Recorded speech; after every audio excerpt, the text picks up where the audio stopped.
If you've ever believed that kindness always goes unnoticed, then this story may change the way you see loyalty forever.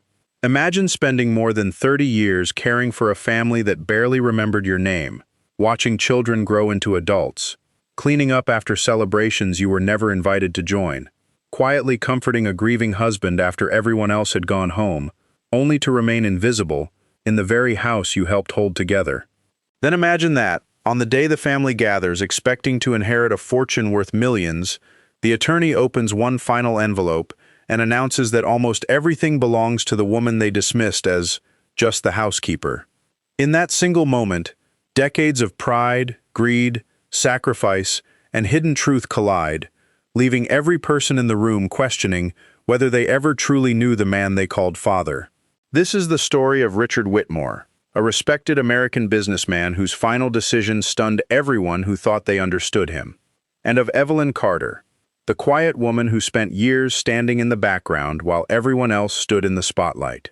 Before we go any deeper, let us know in the comments where you're watching from. We'd love to hear from you, and if you enjoy powerful stories filled with unforgettable twists and emotional moments, take a second to like this video and subscribe so you never miss any of our upcoming stories, because today's story is one you'll be thinking about long after it ends. The morning after Richard Whitmore's funeral was unusually quiet. The skies over Hartford were gray, and a steady rain tapped softly against the tall windows of a prestigious law office where members of the Whitmore family had gathered for what they believed would be a straightforward reading of the will.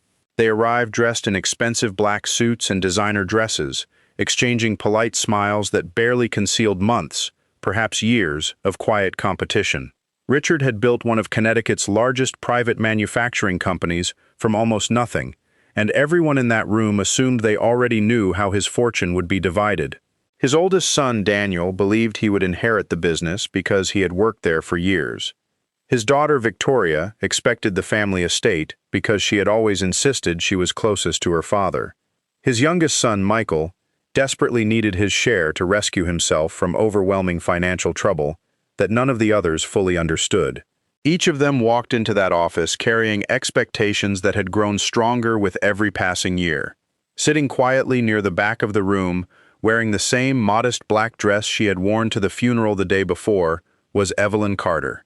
She folded her hands neatly in her lap, avoiding eye contact with everyone around her. No one offered her a seat near the family. No one greeted her warmly. To most of them, she was simply the woman who had cleaned the house, prepared meals, and answered the front door for more than 3 decades. She had been present during birthdays, graduations, anniversaries, illnesses, and funerals, yet somehow remained almost invisible. That morning, nobody imagined she was about to become the center of the most unforgettable moment in the Whitmore family's history. Attorney Charles Bennett adjusted his glasses as he carefully broke the seal on Richard Whitmore's final envelope. The room fell silent. Every movement suddenly seemed louder than it should have been. A chair shifted. Someone quietly cleared their throat. A crystal glass trembled slightly as one nervous hand reached for it. Charles had conducted hundreds of estate hearings throughout his long career, but this one weighed heavily on him because Richard had insisted that every word be read exactly as written. There would be no summaries, no shortcuts, and no private conversations beforehand. Richard had looked him directly in the eye only weeks before his passing and said, "Promise me they hear every word, exactly as I wrote it." Charles had given that promise, although he understood it would forever change the lives of everyone sitting before him. As he turned the first few pages, the family listened patiently, while smaller gifts and charitable donations were announced. A few pieces of artwork went to distant relatives. Certain investments were designated for educational foundations. The atmosphere remained calm because everyone assumed the important announcements were still to come. Then Charles paused. He slowly lifted his eyes from the document and looked toward the back of the room until they rested on Evelyn Carter. His voice remained steady as he read the sentence Richard had carefully prepared months earlier. According to the final wishes of Richard James Whitmore, nearly all remaining assets, including the Whitmore estate, controlling shares of Whitmore Industries, and the majority of his personal fortune, are hereby left to Evelyn Carter. For several seconds, no one moved. It was as though time itself had stopped. Then a crystal wine glass slipped from Victoria's trembling hand and shattered against the polished hardwood floor. She stared across the room at Evelyn, unable to believe what she had just heard. Her lips barely moved as she whispered two words that echoed through the stunned silence. "The maid?" The silence that followed felt almost impossible to describe. It stretched across the room until even the sound of rain against the windows seemed to disappear. Nobody looked at the attorney anymore. Every pair of eyes had turned toward Evelyn Carter, the quiet woman who had spent more than 30 years making beds that were never hers, preparing meals she rarely had time to enjoy herself, polishing silver that would only be used during family celebrations, where she remained in the kitchen while everyone else laughed in the dining room. She sat exactly where she had been moments earlier, her hands folded neatly in her lap, her shoulders slightly lowered, and her expression carrying the same calm dignity she had worn throughout Richard Whitmore's funeral. If she felt surprised, she did not show it. If she had expected this announcement, she hid it well. She simply looked toward Charles Bennet with the same respectful attention she had always shown everyone, waiting for him to continue. Daniel Whitmore was the first to recover. His chair scraped sharply across the polished hardwood floor as he rose to his feet, his face turning red with disbelief. He laughed once, but there was no humor behind it. It was the kind of laugh that escaped when a person refused to accept reality. He glanced around the room, expecting someone else to smile or explain that the attorney had made a terrible mistake. Nobody did. Victoria remained frozen, staring at Evelyn as though she were looking at a complete stranger, while Michael leaned forward with both elbows resting on his knees, unable to speak. Charles Bennet quietly removed his reading glasses, wiped them with a folded handkerchief, and placed them back on before looking directly at Daniel. "I understand this comes as a surprise," he said calmly, "but I have not finished reading Mr. Whitmore's final instructions." Daniel shook his head almost immediately. "Finished?" he asked, his voice rising with every word. "There is nothing else to finish. You've just handed my father's entire estate to his employee. There has to be another page." "There are many more pages," Charles answered. "Then read the one where he corrects this." Charles did not respond immediately. During his 40 years practicing law, he had witnessed families torn apart by money more times than he cared to remember. Brothers who had not spoken in decades suddenly embraced each other when an inheritance was involved. Loving daughters transformed into determined opponents before a judge. Promises made at hospital bedsides disappeared the moment property entered the conversation. Richard Whitmore had warned him that something similar would happen here.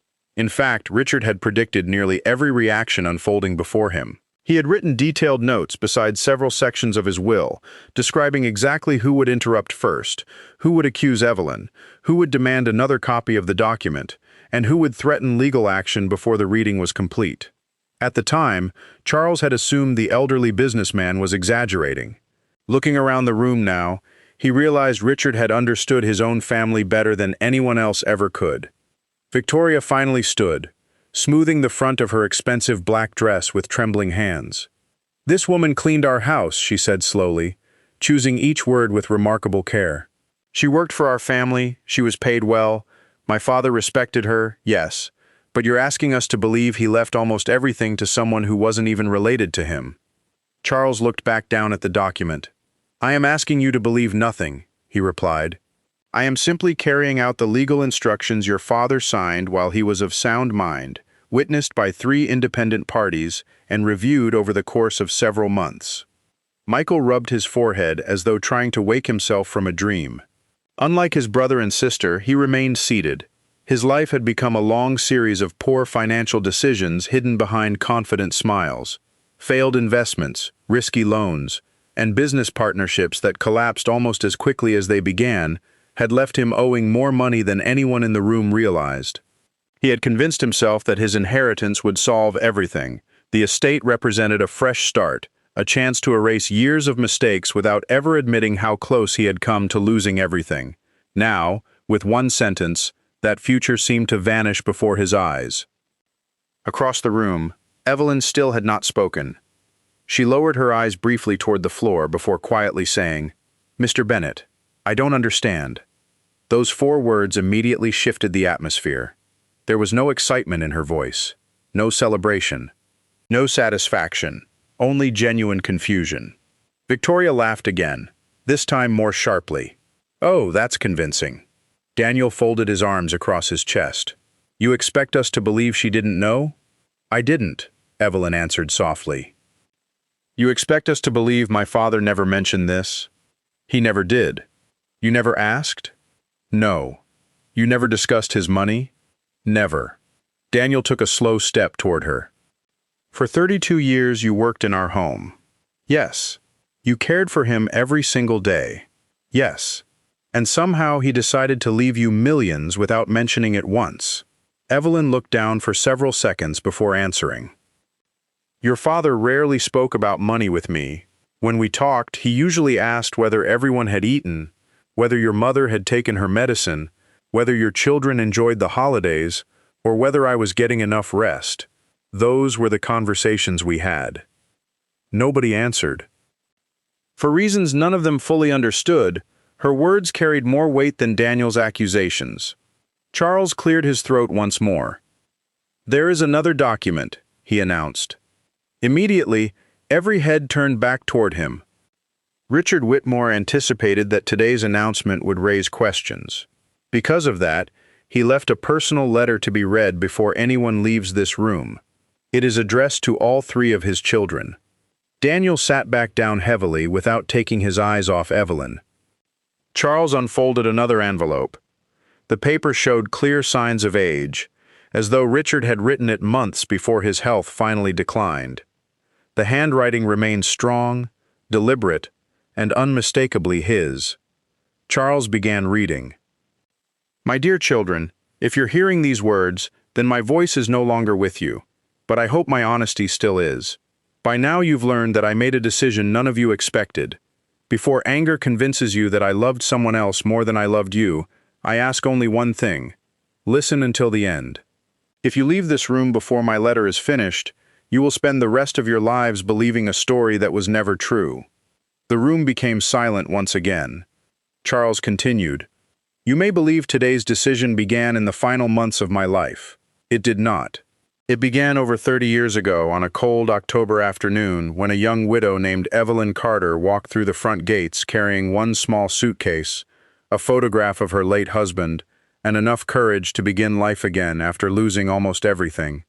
As those words echoed across the room, Daniel slowly lowered his head. For the first time since the reading had begun, the inheritance no longer seemed like the biggest mystery. The real mystery was the woman they had lived beside for 3 decades without ever truly knowing. Charles Bennett paused, just long enough for Richard Whitmore's words to settle over the room. No one interrupted him this time. The anger that had erupted only moments earlier had been replaced by something far more powerful: curiosity. Richard had anticipated every accusation, every protest, and every question before they had even been spoken, and somehow that realization unsettled his children more than the will itself. Daniel leaned back in his chair, his jaw clenched tightly, as though he were forcing himself to remain silent. Victoria folded her arms and stared at the floor, replaying every conversation she had ever had with her father, searching for some forgotten clue that might explain what was happening. Michael rubbed his hands together nervously, unable to escape the growing feeling that the story he believed he knew about his own family had never been complete. Evelyn remained exactly where she had been since entering the office. She had not moved her chair closer to the table. She had not celebrated. She had not even looked at the estate documents spread before the attorney. Instead, her attention remained fixed on Richard's letter, as though hearing his words one final time mattered far more than anything he could have left behind. Charles continued reading. When Evelyn first arrived at our home, your mother was still healthy enough to insist she didn't need help, even though every doctor warned us that her condition would slowly become more difficult to manage. I remember watching Evelyn walk through the front door, carrying nothing except one suitcase that had clearly seen better days. She apologized for arriving 5 minutes late because the city bus had broken down, even though she had walked nearly 2 miles in the rain to make sure she kept our appointment. Before I asked her a single question about housekeeping, she asked if my wife was comfortable, because she had noticed her coughing from the front porch. That was the first thing she said to me. Not, How much does the job pay? Not, what are the hours? She wanted to know whether another human being was all right. Looking back now, I believe that was the moment I understood what kind of person had entered our lives. Daniel slowly lifted his head. He remembered fragments of those years, though only through the eyes of a restless teenager. He vaguely remembered a woman arriving at the house with a small suitcase, but beyond that, she had blended into the background of daily life so quickly that he had stopped noticing her altogether. To him, she had simply always been there, like the grandfather clock in the hallway or the old oak tree outside the dining room window. She prepared breakfast before anyone else woke up. She locked the doors each night after everyone had gone to bed. She decorated the house for Christmas and quietly packed away the decorations once the holidays ended. She became part of the routine, and routines, he realized with growing discomfort, were often taken for granted. Charles turned another page. Your mother hired Evelyn to clean our home 3 days a week. That arrangement lasted exactly 6 days. On the 7th day, your mother insisted she stay full-time because, in her words, she doesn't just clean the house, she brings peace into it. At the time I laughed because I thought your mother was exaggerating. Years later I discovered she had understated the truth. There were mornings when our family only remained together because Evelyn quietly held us together while no one was paying attention. Victoria looked toward Evelyn for the first time since the reading resumed. She searched the older woman's face for signs of pride or satisfaction, but found neither. Evelyn's eyes had become moist, and she lowered her head slightly, as if embarrassed to hear herself spoken about so highly. Victoria could not remember ever seeing Evelyn seek recognition for anything she had done. Birthdays arrived because decorations magically appeared overnight. Thanksgiving dinners somehow found their way onto the table exactly on time. Christmas mornings unfolded perfectly year after year, without anyone stopping to ask who had spent days wrapping gifts, polishing silver, baking pies, and preparing guest rooms. It had all simply happened, and everyone had accepted it, as though homes naturally cared for themselves. Richard's letter continued. I know what some of you may be thinking. You may believe gratitude alone cannot explain the decisions I made. You're right. Gratitude is only part of this story. The rest begins with something none of you remembers because you were too young to understand it. Charles paused again before reading the next paragraph. Even he remembered this section vividly because Richard had rewritten it 3 separate times, determined that every word reflected the truth exactly as it had happened. It was the winter of 1996. Your mother had already begun spending more time in the hospital than at home. Daniel was preparing for college. Victoria had just earned her driver's license. Michael was still young enough to believe I could solve every problem in the world. Meanwhile, Whitmore Industries was facing the largest financial crisis in its history. Contracts disappeared almost overnight. Banks that had promised support suddenly stopped returning my calls. Newspapers began predicting the company's collapse, and every advisor around me recommended the same solution.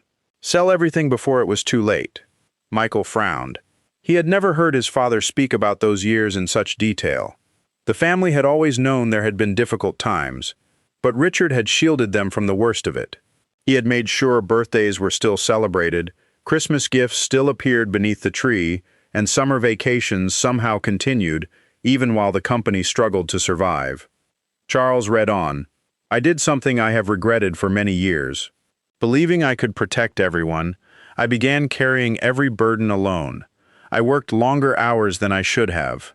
I stopped eating properly. I convinced myself exhaustion was simply the price successful men paid. Then one evening, after nearly 40 hours without real sleep, I collapsed in my office. Daniel exchanged a quick glance with his brother. Neither of them had known this. I remember waking briefly to see someone kneeling beside me before everything faded again. When I opened my eyes in the hospital the next morning, the first person I saw was not a business partner. It was not a shareholder. It was not even one of my own children, because none of you had been told what happened. The first face I saw belonged to Evelyn. She had found me unconscious on the floor after returning to the office, because she realized I had forgotten my coat. Had she arrived only a few minutes later, the doctors told me my chances of survival would have been dramatically different. The room grew still. Daniel slowly turned toward Evelyn. Victoria looked at her with an expression that no longer carried disbelief but confusion. Michael stared blankly at the attorney. None of them had ever heard this story. Not once. Richard's words continued. That night, Evelyn could have walked away. She had already finished work for the day.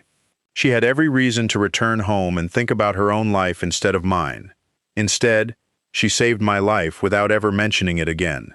She never told your mother, because she didn't want to worry her. She never told any of you, because she believed it wasn't her story to tell. She simply came back to work the following morning and prepared breakfast as though nothing unusual had happened. I asked her later why she had kept it secret. She smiled and answered with words I have never forgotten. When you help someone because it's the right thing to do, you don't expect applause afterward. Charles lowered the page for a brief moment. No one spoke. Outside, the rain continued to fall against the tall windows, but inside the law office, every assumption the Whitmore children had carried for decades was beginning to crumble. They had entered the room believing they were there to hear about money.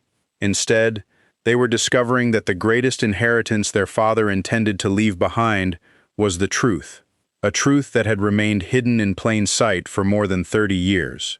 And Richard Whitmore's letter was only beginning. Charles Bennett looked around the room before continuing. Years of practicing law had taught him that there are moments when people stop hearing with their ears and begin listening with their conscience. This was one of those moments. Daniel's anger had quieted into silence. Victoria no longer avoided looking at Evelyn. Michael seemed lost somewhere between disbelief and regret. Even the ticking of the antique clock hanging on the wall appeared louder than before, measuring each passing second as though time itself wanted everyone present to remember this day for the rest of their lives. Richard's letter continued. If you are wondering why I never told this story while I was alive, the answer is simple. Evelyn asked me not to. She believed kindness loses something precious the moment it becomes a performance. She told me that people should help one another because it is right, not because they hope someone will remember it years later. I respected her wishes, although I often wondered whether my silence allowed all of you to overlook the person who quietly carried more of this family than anyone ever realized. Charles paused briefly before turning another page. I have spent many nights reflecting on the difference between being present in someone's life and truly seeing them. Most people believe those are the same thing. They are not. You saw Evelyn almost every day for more than 30 years. Yet I often ask myself whether any of you actually knew her. Did you know she woke before 5 every morning so breakfast would be ready before anyone came downstairs? Did you know she quietly repaired your favorite childhood toys because she couldn't bear to watch you cry when they broke? Did you know she kept every handmade birthday card you ever gave her, even the ones signed only because your mother reminded you? Did you know she spent every Christmas Eve making sure each grandchild's gifts were arranged exactly the way Santa had supposedly left them? I doubt you knew any of that because the greatest acts of love usually happen when nobody is looking. Victoria slowly closed her eyes. Fragments of forgotten memories returned one after another. She remembered waking on Christmas mornings to perfectly wrapped presents beneath the tree. She remembered homemade cookies cooling on the kitchen counter after school. She remembered her ballet shoes somehow appearing cleaned and polished before every recital. At the time, she had thanked her mother for everything. It had never crossed her mind that another pair of hands had quietly worked through the night while everyone else slept. Richard continued. I remember the afternoon Daniel broke his arm falling from the old maple tree behind the house. Your mother was already in the hospital. I was 3 states away negotiating the contract that eventually saved our company. By the time I reached the emergency room, someone had already comforted my frightened son, completed the admission paperwork, called every doctor she could reach, and remained beside his bed for nearly 6 hours. That person was Evelyn. Daniel, you were only 11 years old. You cried because you believed I wasn't coming. Evelyn never once criticized me for being absent. She simply held your hand until I walked through the door. Daniel stared at the table. For years he had remembered that hospital visit differently. In his memory, his father had arrived before anyone else. Children often reshape memories without realizing it, filling gaps with the version they wish had happened. Now another memory surfaced with surprising clarity. A warm hand holding his own, A gentle voice reading stories while doctors came and went. Someone reassuring him again and again that his father would come as quickly as he could. He remembered the voice. It had been Evelyn's. Charles continued reading. Victoria, do you remember the day you almost gave up your dream of attending music school because you believed we couldn't afford the tuition? You came into my study crying, convinced your future had already been decided. I told you everything would somehow work out. What I never told you was that I had no idea how. The company had barely survived another difficult year, and every dollar mattered. A week later, the scholarship committee unexpectedly approved the final amount you needed. You believed it was good fortune. It wasn't. Evelyn quietly sold the only valuable jewelry she still owned from her late husband, because she overheard you praying that night. She begged me never to tell you. She insisted your dream mattered more than a necklace sitting inside a drawer. Victoria's breath caught. She instinctively reached for the small silver cross around her neck, the one she had worn since graduating from college. She remembered that scholarship. She remembered celebrating with friends. She remembered thanking her father. She had never thanked the woman who had made it possible. Tears slowly filled her eyes. Across the room, Evelyn gently shook her head, as though silently asking Richard to stop revealing so much. But Richard had made his decision long before his passing. For decades, Evelyn had protected everyone else's dignity. Now he intended to protect hers. Charles turned another page.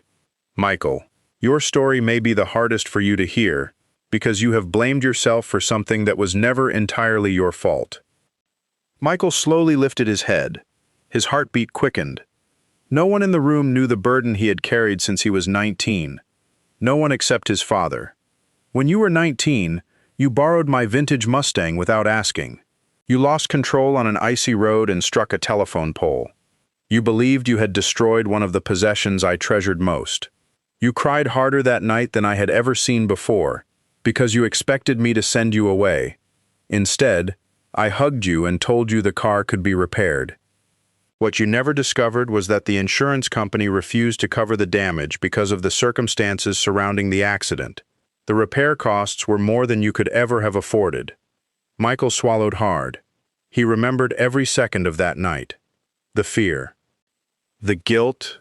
The shame. Richard's letter continued. While you slept, after returning home from the hospital with only minor injuries, Evelyn walked into my study carrying a small envelope. Inside was every dollar she had quietly saved over nearly 8 years. She placed it on my desk and said, "Please don't let Michael carry this burden into adulthood.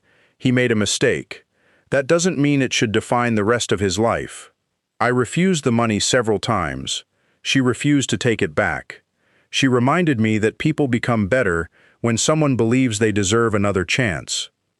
Michael covered his face with both hands. His shoulders began to tremble. For years he had admired his father's generosity without realizing someone else had sacrificed almost everything to make that generosity possible. Charles allowed another long silence before reading the next paragraph.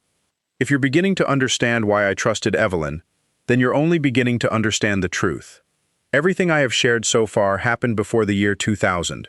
There are still more than 20 years left untold. 20 years, during which this remarkable woman repeatedly placed our family ahead of herself, even when doing so cost her opportunities, friendships, comfort, and happiness. Some of the choices she made, I did not discover until much later. Others, I wish I had known sooner, because perhaps then, I could have thanked her properly while I still had the chance. Charles carefully looked toward Evelyn. She was quietly crying now, not because of the inheritance, not because of the money, but because Richard's words carried the gratitude he had rarely expressed aloud while he was alive. The attorney drew a slow breath before continuing. The next part of Richard's letter, he said softly, explains why he began changing his will nearly 10 years ago. Daniel looked up immediately. Victoria wiped away her tears. Michael slowly lowered his hands. Evelyn closed her eyes. Whatever came next, Richard clearly believed it was the reason his children needed to hear the entire story before judging the decision that had changed all of their lives. Charles Bennett carefully unfolded the next pages of Richard Whitmore's letter. They were thicker than the others, filled with closely written paragraphs that covered both sides of each sheet. Richard had clearly taken his time. Every sentence had been rewritten until it carried exactly the meaning he intended. Charles remembered sitting with him during those long afternoons at the Whitmore estate, watching the aging businessman cross out entire pages simply because one phrase did not fully express what he wanted his children to understand. Richard had often said that legal documents could transfer wealth, but only words could transfer wisdom. Looking around the room now, Charles silently hoped his old friend had been right. "My dear children," the letter continued, "if everything I have shared so far surprises you, then I accept part of the responsibility. I spent too many years believing I could teach by example alone. I assumed that if you grew up in a home where kindness was practiced every day, you would naturally recognize it. I was wrong. People often notice the loudest voices in a room while overlooking the quiet ones. Success, influence, expensive titles, and impressive achievements attract attention. Faithfulness rarely does. The people who quietly hold families together are often the very people history forgets, unless someone chooses to remember them." Daniel lowered his eyes. His father's words carried an uncomfortable truth. Growing up, he had admired executives who arrived in polished luxury cars, politicians who shook his father's hand, and business leaders who filled newspaper headlines. He had dreamed of becoming someone important, someone whose name appeared on office doors and magazine covers. Yet he could not remember the last meaningful conversation he had ever had with Evelyn. She had been part of nearly every important day of his life, but he had never taken the time to ask about hers. Richard continued, "There is something else you deserve to know. After your mother's health declined, I became consumed by keeping Whitmore Industries alive. Every decision felt like the difference between saving hundreds of jobs or watching thousands of families lose their livelihoods. I convinced myself that every extra hour at work was an act of love because I believed I was providing security for all of you. Looking back now, I realize I confused providing for my family with being present for my family. They are not the same thing. During those years, while I was building a company everyone admired, someone else was quietly protecting the home I rarely had time to see." Victoria looked toward one of the large windows overlooking the rain-soaked streets. She remembered countless evenings waiting for her father to return from business trips. Sometimes he arrived after she had already gone to bed. Sometimes he missed school performances because flights were delayed or meetings lasted longer than expected. As a child, she had accepted those explanations because she believed successful fathers simply had less time than everyone else. Only now did she begin to wonder who had filled the empty spaces left behind. Richard's handwriting became noticeably more deliberate. "When your mother passed away, I believed our family would somehow become closer, because grief has a way of reminding people what truly matters. Instead, the opposite happened. Each of us mourned differently. Daniel buried himself in work. Victoria surrounded herself with social commitments because silence reminded her of loss. Michael searched for purpose in places where purpose could never be found. As for me, I retreated into my office because I no longer knew how to sit at the dinner table without the woman who had shared every meal beside me for 38 years. Charles briefly looked up from the pages. Every member of the Whitmore family had tears in their eyes now. Even Daniel made no effort to hide them. Richard continued. Only one person continued setting an extra place at the table every Sunday evening for nearly 6 months after your mother's funeral. It wasn't because she expected your mother to return. It was because she believed habits built around love should not disappear overnight. Evelyn understood something I did not. She knew grief cannot be rushed. She knew healing often begins with small acts of consistency. While I sat staring at an empty chair, convinced I had lost the ability to smile again, she quietly reminded me that life continues one ordinary day at a time. Charles turned another page. It was during those months that I began paying closer attention. For the first time in many years, I stopped seeing Evelyn merely as the woman who cared for our household. I started noticing the details everyone else overlooked. She always prepared enough food in case one of you visited unexpectedly, even after years passed without those surprise visits happening. She kept your childhood bedrooms exactly as you left them, because she believed every son and daughter should always have a place they could call home. She remembered the birthdays of former employees, mailed sympathy cards to widows whose husbands had once worked for my company, and secretly delivered groceries to retired workers too proud to ask for help. I discovered many of these things by accident, because she never told anyone what she was doing. Michael slowly shook his head. He had always assumed generosity belonged to people with extraordinary wealth. It had never occurred to him that the woman earning the smallest salary inside the Whitmore estate had quietly become one of the most generous people his father had ever known. Richard's letter continued. One afternoon, I asked Evelyn why she gave away so much of what little she had. She smiled exactly the way she always did before answering a difficult question. She said, "Mr. Whitmore, I lost almost everything once. When you've experienced that kind of loss, you stop measuring wealth by what stays in your hands. You begin measuring it by what remains in people's hearts after you're gone." I have spent years reflecting on those words. The older I became, the more I realized she was teaching me lessons I should have learned long before success found me. Charles stopped again. He reached for a glass of water before continuing. His own voice had begun to grow heavy with emotion. Richard's words filled the room once more. The decision to change my will did not happen overnight. Despite what some of you may believe, it was never made out of anger. I did not wake up one morning determined to punish my children. If that had been my motivation, I would have failed as a father. No, my decision came after years of careful observation, countless conversations, and one particular evening that forever changed how I viewed the future of everything I had spent my life building. Daniel immediately leaned forward. For the first time since the reading began, his father's words hinted at a specific turning point. What had happened that evening? Why had it convinced Richard to reconsider an inheritance that everyone assumed had been settled for decades? Charles slowly lifted the final page of this section. The moment I am about to describe took place exactly 9 years before my passing. Most of you have forgotten that night entirely. I never have. Neither has Evelyn. It began with what appeared to be an ordinary family dinner. By the end of the evening, I understood something about my own children that broke my heart more deeply than any financial loss ever could. That was the night I realized leaving you money without leaving you wisdom might become the greatest mistake of my life. Charles lowered the page. No one spoke. Outside, the rain had finally begun to ease, and faint sunlight struggled through the gray clouds above the city. Inside the law office, however, another storm was just beginning. The story Richard had carefully guarded for nearly a decade was finally about to be told, and before this day ended, every person in that room would be forced to confront the dinner they barely remembered. But the father who hosted it could never forget. Charles Bennett let the silence linger before unfolding the next pages. Richard had placed a handwritten note across the top in bold letters that read, "Read this exactly as written. Do not skip a single sentence." Charles remembered asking him why he felt so strongly about those words. Richard had smiled sadly and replied, "Because memory is a strange thing, Charles.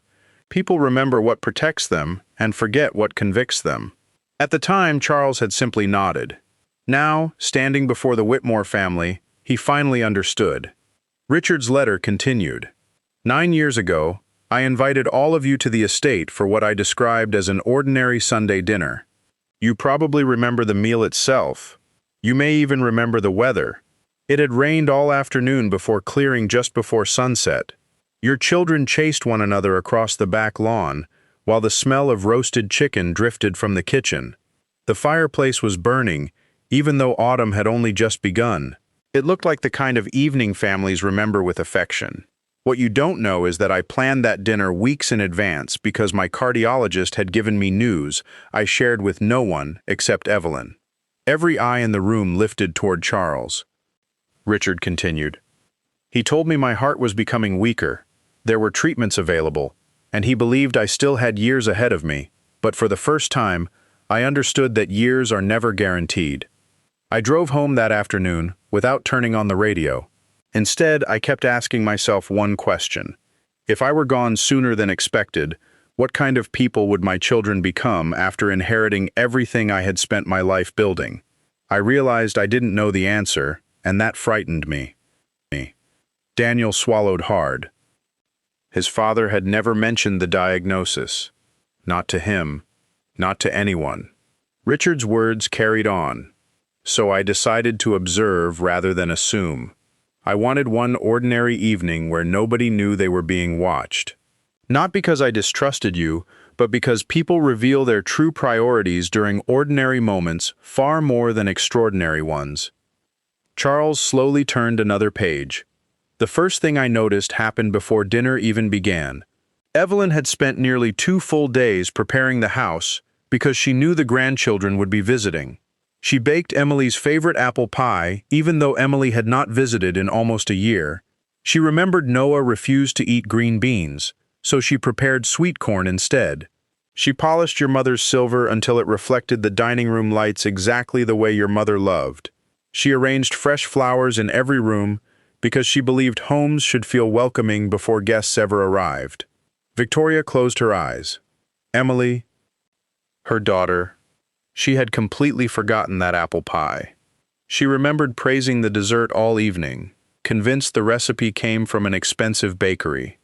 She had never thanked Evelyn. Richard continued. You all arrived within 20 minutes of one another. Daniel, you entered while talking on your phone. You walked straight through the hallway, nodded briefly toward Evelyn without making eye contact, and continued discussing quarterly profits before sitting at the dining table. Victoria, you complimented the flower arrangements before asking where you could charge your phone. Michael, you apologized for arriving late and immediately asked whether I had spoken with my financial advisor regarding future tax planning. Charles paused. Nobody argued. Nobody claimed their father was mistaken, because every word sounded painfully believable. Richard wrote, None of those actions made you bad people. Busy people become distracted. Successful people carry responsibilities. I understood that. What troubled me was what happened next. Charles looked up briefly. I remember this part very clearly, he said softly. Richard revised it 6 times. He returned to the letter. Evelyn served dinner exactly the way she had done hundreds of times before. She filled everyone's glasses before filling her own. She made sure every child had enough to eat before sitting down for the first time that day. Halfway through dinner, she accidentally dropped a serving spoon. It struck the hardwood floor with enough noise that every conversation stopped. Michael frowned. He remembered that sound. Only now did the memory return. Richard continued. Evelyn immediately apologized, even though nothing had broken. She bent down to retrieve the spoon, but before she could stand, she briefly lost her balance. Most people assumed she had simply become dizzy for a second. I knew differently because I had seen her limping for weeks. Daniel slowly looked toward Evelyn. He had never noticed. Richard's words continued. Earlier that afternoon, I had asked why she was limping. She laughed it away, insisting she had merely twisted her ankle while carrying laundry upstairs.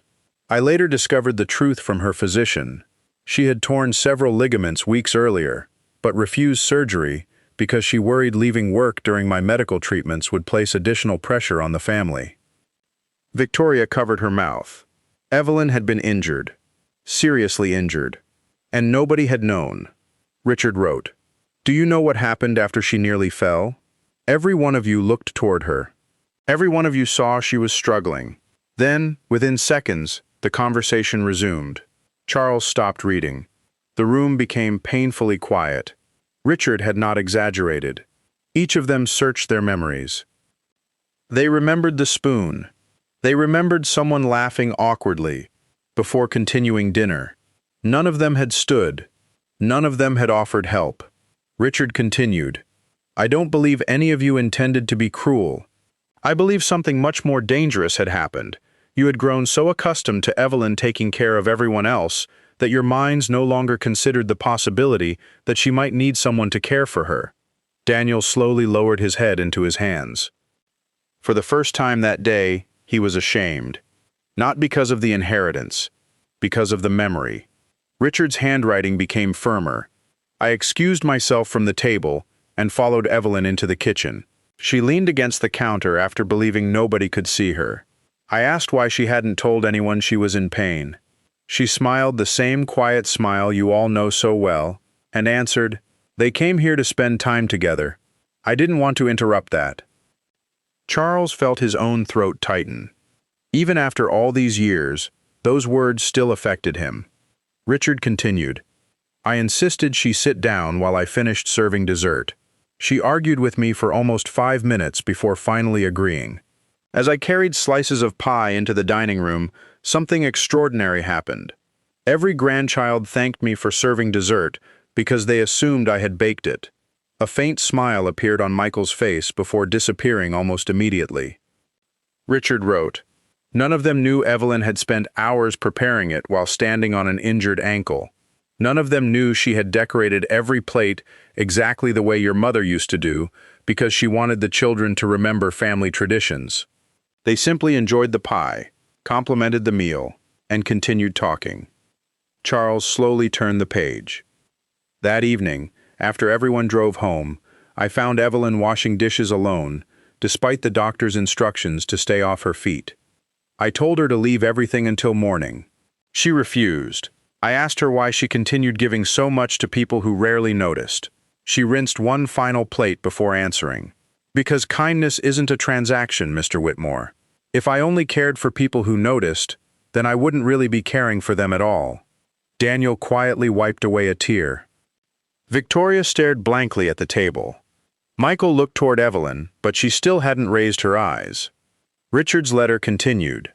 "That was the night I stopped asking myself who should inherit my wealth.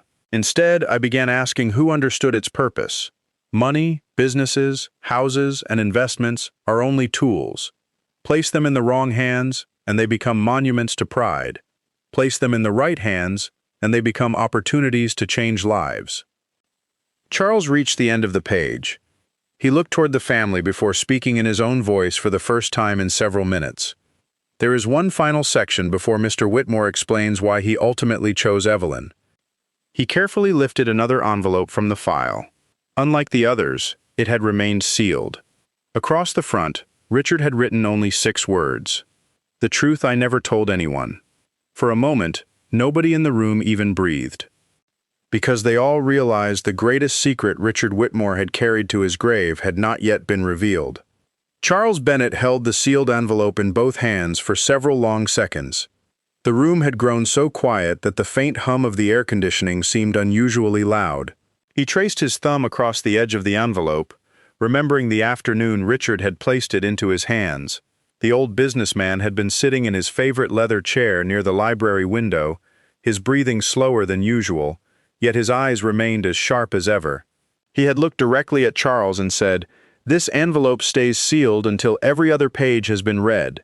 If they hear this first, they'll think I acted out of emotion. They must understand everything that came before it." Charles had promised him he would follow those instructions exactly, and now that moment had finally arrived. He carefully broke the seal. Inside was a handwritten letter, along with several folded documents that had yellowed slightly with age. There was also an old photograph. Charles glanced at it briefly before placing it face down on the table. It would have to wait. Richard had specifically instructed that the letter come first. He cleared his throat and began reading. "My dear children, if Charles has reached this envelope, then you have already heard enough to understand why I admired Evelyn. What you still do not know is why I trusted her with everything. Admiration and trust are not the same thing. We admire talented people every day. We trust only a few with the parts of our lives that matter most." Daniel leaned forward, resting both forearms on the table. Victoria clasped her hands together tightly. Michael stared without blinking. Richard's handwriting seemed steadier than ever. "I have carried this secret for almost 31 years, not because I wished to deceive you, but because I gave someone my word. That promise has now reached its end." Charles paused. The room felt smaller. Even Evelyn looked up. For the first time since the reading began, genuine uncertainty crossed her face. Richard continued. 31 years ago, Whitmore Industries came closer to disappearing than anyone outside the boardroom ever knew. The newspapers reported declining profits, but the truth was much worse. We had less than 3 weeks before the bank intended to seize nearly every major asset the company owned. Payroll could not be guaranteed. Thousands of employees were in danger of losing their livelihoods. Hundreds of families depended on decisions I had not yet figured out how to make. Every night I returned home, pretending everything was under control, because I refused to burden your mother while she fought for her own health. Michael slowly shook his head. He had worked inside the company for years. He had never known it had once stood so close to collapse. Richard wrote, "I exhausted every legal option. Investors refused to help. Friends who had once promised lifelong loyalty suddenly stopped answering their phones. Men who had celebrated my success quietly prepared to purchase pieces of the company once it failed. Failure has a remarkable way of revealing who truly stands beside you." Charles turned another page. One evening, after another disastrous meeting with the bank, I returned home later than usual. I parked in the driveway but remained inside the car for almost an hour because I couldn't bring myself to walk through the front door. I had rehearsed a dozen different conversations with your mother, yet none of them ended with hope. Eventually, Evelyn knocked gently on the driver's side window. Daniel looked toward Evelyn again. She seemed just as absorbed in the story as everyone else. Richard continued. She didn't ask why I was sitting there. She didn't pressure me to explain anything. She simply handed me a cup of coffee, exactly the way I liked it, and said, "Whatever happened today, you'll face it better after a warm drink." Sometimes the greatest comfort comes from people who know when silence speaks louder than questions. Charles smiled faintly. He remembered Richard telling him that story years earlier. Richard's letter went on. "I eventually told her everything. I don't know why. Perhaps I was simply exhausted from pretending to be stronger than I really was. I explained that the company would likely be gone within weeks. I explained that thousands of people would lose their jobs. I explained that I had failed." Victoria closed her eyes. She had never imagined her father admitting those words to anyone, especially not to Evelyn. Richard continued. Evelyn listened without interrupting. When I finished, she asked me one question I have never forgotten. She said, "If someone could save the company, what would it cost?" Charles reached for the folded documents lying beside the letter. He knew what came next. He had reviewed the paperwork himself years earlier. Richard wrote, "I told her the amount. Even speaking the number out loud felt impossible. It represented nearly everything she could never hope to possess. She nodded quietly and walked away. I assumed the conversation had ended." Charles unfolded the first document. It was a faded bank record. Richard continued. The following morning, Evelyn arrived carrying a small envelope. Inside were legal papers, account statements, and one handwritten note. She had inherited a substantial amount of money years earlier after her late husband passed away. She had never spoken about it because she believed wealth was something to be managed quietly rather than displayed. She had invested carefully for years while continuing to live modestly. Every face in the room turned toward Evelyn. Her eyes widened. She looked almost frightened. Charles continued reading. I had absolutely no idea she possessed those resources. She placed every document on my desk and calmly said, "Use it." I laughed because I believed she was joking. She wasn't. She wanted me to use nearly everything she had to save the company. Daniel stared at Evelyn in disbelief. Victoria whispered softly, "No." Richard continued. I refused immediately. I told her I could never accept something so extraordinary. She insisted. I refused again. She insisted again. Finally, she looked me directly in the eyes and said words that have guided every important decision I have made since. Charles slowed his voice. "If this company survives," she said, "it won't only save your family, it will save every family that depends on it. Money sitting in an account helps no one. Money protecting thousands of honest workers becomes something meaningful." Silence filled the office once more. Michael could barely breathe. Richard continued. I accepted only after making one condition. I demanded a legally binding agreement requiring me to repay every dollar with interest. She reluctantly agreed, but only after making me promise never to tell anyone while she was alive. She wanted no recognition, no praise, no special treatment. She feared people would misunderstand her motives. Charles carefully lifted one of the faded documents. The papers beside this letter are copies of that agreement. Daniel looked toward them. His father's signature, Evelyn's signature, witnesses, witnesses, official seals, everything authentic, everything undeniable. Richard's letter continued. Within 6 months, Whitmore Industries recovered. Within 5 years, it expanded beyond anything I had imagined. The fortune all of you expected to inherit exists today because one woman quietly risked nearly everything she owned to save people she barely knew. Victoria's tears flowed freely now. Daniel slowly leaned back in his chair, unable to process what he had just heard. Michael covered his mouth. The inheritance, the company, the estate, the investments, everything. Everything traced back to one decision Evelyn had made decades earlier. Richard's words continued. I repaid every dollar exactly as promised. She accepted the repayment only because breaking a promise would have dishonored both of us. But something inside me changed forever. Every award I received afterward, every headline celebrating Whitmore Industries, every speech praising my leadership, I knew there was another story hidden beneath them all. Every success people credited to me rested upon the courage of a woman who never asked anyone to know what she had done. Charles gently placed the documents back on the table. Only one item remained, the old photograph. Richard's letter ended this section with a single sentence. And the photograph lying before you explains why Evelyn was willing to sacrifice everything that day. Because long before she became our housekeeper, our lives had already crossed in a way none of us ever realized. Charles slowly reached for the photograph. No one in the room moved, because whatever was captured in that faded picture had remained hidden for more than 3 decades. And Richard believed it would explain everything. Charles Bennett rested his fingertips on the faded photograph for a moment, before carefully turning it over. Time had softened its colors, leaving the edges worn and the faces slightly blurred. But the image itself remained unmistakably clear. It showed a much younger Richard Whitmore standing outside an aging brick building, dressed in a modest work jacket instead of the tailored suits everyone remembered him wearing later in life. Beside him stood a young man in military uniform, with one arm resting across Richard's shoulder. Between them was a smiling young woman holding a small bouquet of wildflowers. The 3 of them looked as though they had the entire future ahead of them. Charles slowly held the photograph high enough for everyone to see. Daniel frowned. Victoria leaned forward. Michael narrowed his eyes. Only Evelyn looked away. Richard's letter continued.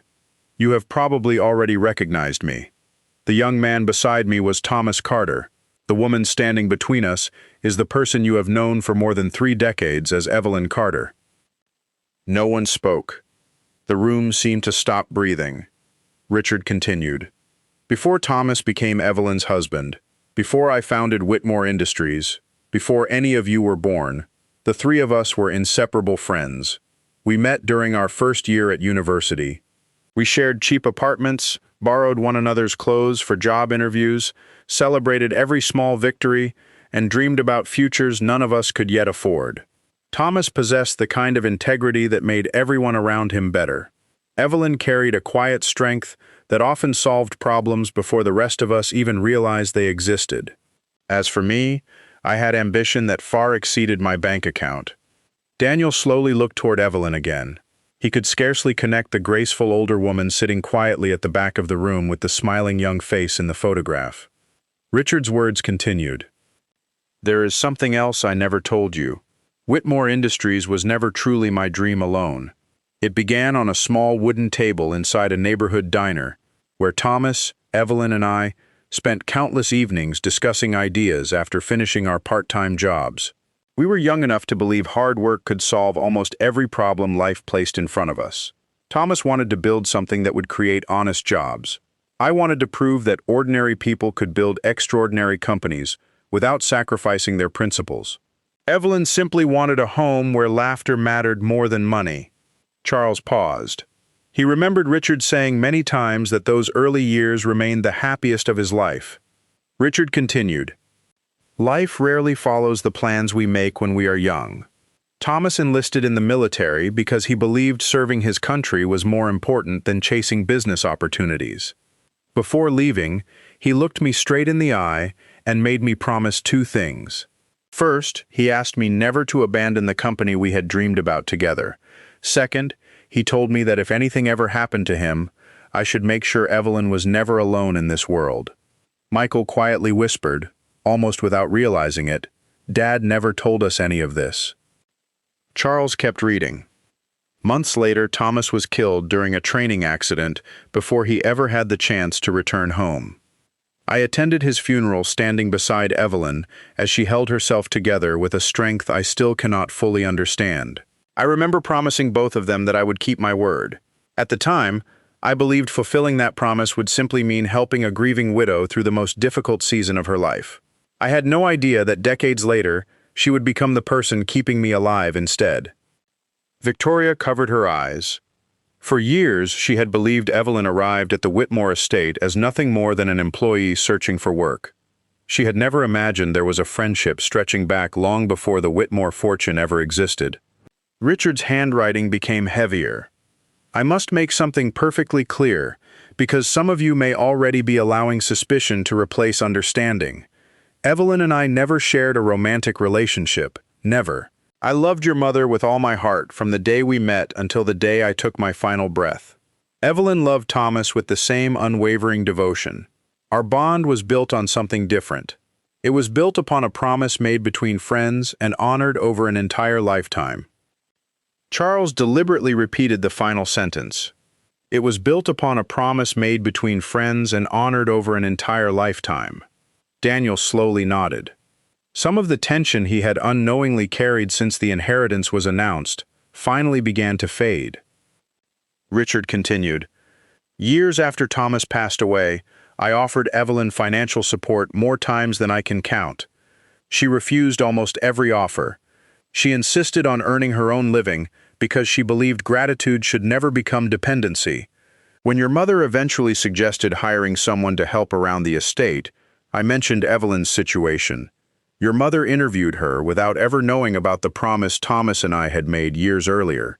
She hired Evelyn immediately because she said she had never met someone with such quiet dignity." Charles smiled faintly. He remembered Margaret Whitmore well. She had possessed remarkable judgment. Richard's words continued, "I often wondered whether I should tell your mother the entire story. One evening, after dinner, I finally did. I explained everything: the friendship, the promise, Thomas, the years that had passed. Your mother listened patiently before taking my hand. She smiled and said something I have treasured ever since. Then make sure we keep that promise together." Evelyn finally looked up. Fresh tears rolled gently down her cheeks. She remembered that conversation. Margaret Whitmore had hugged her the following morning without saying a word. Now she understood why. Richard continued, "From that day forward, your mother treated Evelyn as more than an employee. She often reminded me that families are sometimes chosen long before they are recognized. Looking back now, I believe she understood that truth better than I ever did." Charles reached the final page of this section. "My children, if you still believe today's inheritance is repayment for a loan or gratitude for years of faithful service, then you have misunderstood my heart completely. Neither money nor property can ever repay what Evelyn has given our family. This decision was never about balancing accounts. Debts can be repaid, acts of love cannot. I simply chose to place the future of everything we built into the hands of the one person who consistently proved she understood that wealth is a responsibility before it is a privilege." Charles lowered the pages onto the table. The photograph remained beside them. For nearly a minute, no one spoke. Daniel found himself staring at the smiling young soldier in the faded picture. Thomas Carter. A man he had never met. A man whose promise had quietly shaped the course of his family's history decades before Daniel was even born.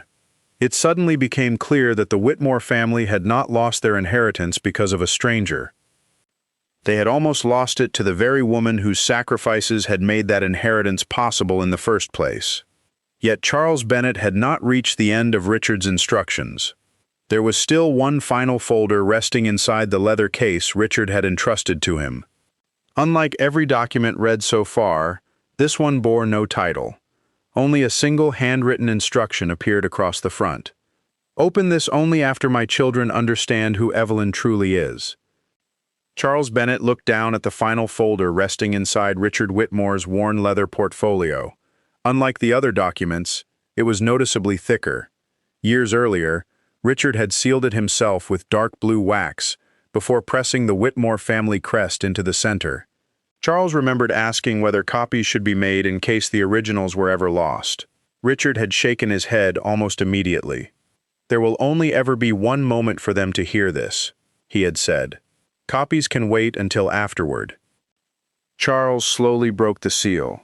Inside were several neatly arranged documents, another handwritten letter, and a small velvet box no larger than the palm of his hand. He left the box untouched. Richard's letter came first. "My dear children, if Charles has opened this final folder, then you now know who Evelyn truly is. You know about Thomas, you know about the promise, you know about the loan that saved Whitmore Industries when almost everyone else had already given up. You know about the years of sacrifice that followed. But there is one question I imagine still remains in your minds. If I loved all of you, why didn't I simply divide everything equally and avoid the pain you are feeling today?" Daniel leaned back in his chair. It was exactly the question he had been asking himself. Richard continued, "The answer is difficult, because it requires honesty, and honesty is rarely comfortable. For years, I believed that fairness meant giving each child the same amount. Age has taught me something different. Fairness is not always measured by equal portions. Sometimes fairness means placing responsibility where it is most likely to be honored." Charles continued reading. "I began reviewing my estate plan more than a decade ago. Contrary to what some of you may think, I did not make the changes all at once. I revised them slowly, one decision at a time. Every revision followed another lesson life placed before me. During those years, I quietly observed not only how each of you treated me, but how you treated people who could offer you nothing in return." Victoria slowly lowered her gaze. She already suspected where the letter was leading. Richard's handwriting remained calm and measured. "Daniel, you inherited my determination. You worked tirelessly and expanded parts of the business I could never have managed alone. For that, I remain deeply proud. But somewhere along the journey, success became your only measure of value. I watched you remember the names of investors while forgetting the names of employees who had worked beside our family for 30 years. I watched you praise executives while walking past the maintenance staff without acknowledging them. One Christmas Eve, I noticed Harold Jenkins, our oldest groundskeeper, struggling to carry heavy boxes across the courtyard. Evelyn stopped what she was doing to help him. You walked past both of them while answering an important business call. I don't believe you intended disrespect. I simply believe you stopped seeing people whose titles seemed ordinary." Daniel closed his eyes. He remembered Harold. He remembered that phone call. He had completely forgotten the old groundskeeper. Richard continued, "Victoria, your heart has always been generous. You have donated to charities, organized fundraising events, and supported many worthwhile causes. But generosity offered in public becomes incomplete when kindness disappears in private. I remember attending one of your charity galas where hundreds applauded your speech about compassion. The following morning, Evelyn accidentally spilled coffee while preparing breakfast because arthritis had begun affecting her hands. You sighed loudly, looked at your watch, and asked whether someone younger should perhaps replace her." Victoria's face lost all color. The memory struck her with painful clarity. She had spoken those words casually. She had forgotten them within minutes. Evelyn never mentioned them again. Richard had never forgotten. Charles continued, "Michael, perhaps this section will hurt you most, because beneath your mistakes, I have always seen a good heart searching for direction. You never cared as much about appearances as your brother or sister. Your struggle has always been discipline. Every time life became difficult, you searched for shortcuts instead of solutions. I paid your debts more than once, because I hoped each rescue would become your final lesson. Unfortunately, repeated rescue often delays real growth. I realized that leaving you a fortune without first teaching you responsibility would only place a heavier burden upon your shoulders." Michael slowly nodded. He could not argue. His father was telling the truth. Richard's letter softened. "If these words sound harsh, understand that I write them with love, not disappointment. Every parent eventually reaches the painful realization that protecting children from consequences forever prevents them from becoming the people they were created to be." Charles paused. No one moved. No one interrupted. Richard continued. Then something happened that finally settled the question I had wrestled with for years. Charles carefully turned another page. It was 6 years before my passing. My doctors had recommended reducing my workload after another minor cardiac episode. Against their advice, I continued visiting the office because stubbornness has always been one of my greatest flaws. One rainy afternoon, I decided to leave early without informing anyone. As I walked through the accounting department, I noticed something unusual. Daniel instinctively leaned forward again. Richard wrote, "One of our newest employees, a young single mother named Rebecca Lawson, sat quietly at her desk after everyone else had gone home. She was crying. Most people had already left for the evening. I asked what was wrong. She tried insisting everything was fine before finally admitting that her young son needed emergency surgery. Insurance would cover only part of the cost. She had quietly begun selling furniture from her apartment because she couldn't bear asking anyone at work for help." Charles continued. "I immediately instructed my assistant to arrange financial assistance through the company's employee emergency fund. The following morning, I discovered the hospital bill had already been paid in full." Michael looked up. "If it wasn't Dad?" Charles nodded slightly before returning to the letter. "I assumed there had been some accounting error until Rebecca came into my office carrying flowers. She thanked me repeatedly for saving her son's life. I told her I deserved none of the credit because I hadn't authorized the payment in time. She looked confused before saying, 'The lady from your house came to the hospital last night. She told me not to tell anyone because kindness doesn't need an audience.'" Every eye slowly turned toward Evelyn once again. She lowered her head. Richard continued. "I later confronted Evelyn, asking why she had used her own money without discussing it with me first. She answered exactly as I should have expected. She said, 'Mr. Whitmore, your company has cared for thousands of families.' This was simply one family caring for another." Charles stopped reading. His voice had grown noticeably quieter. He looked around the room before continuing.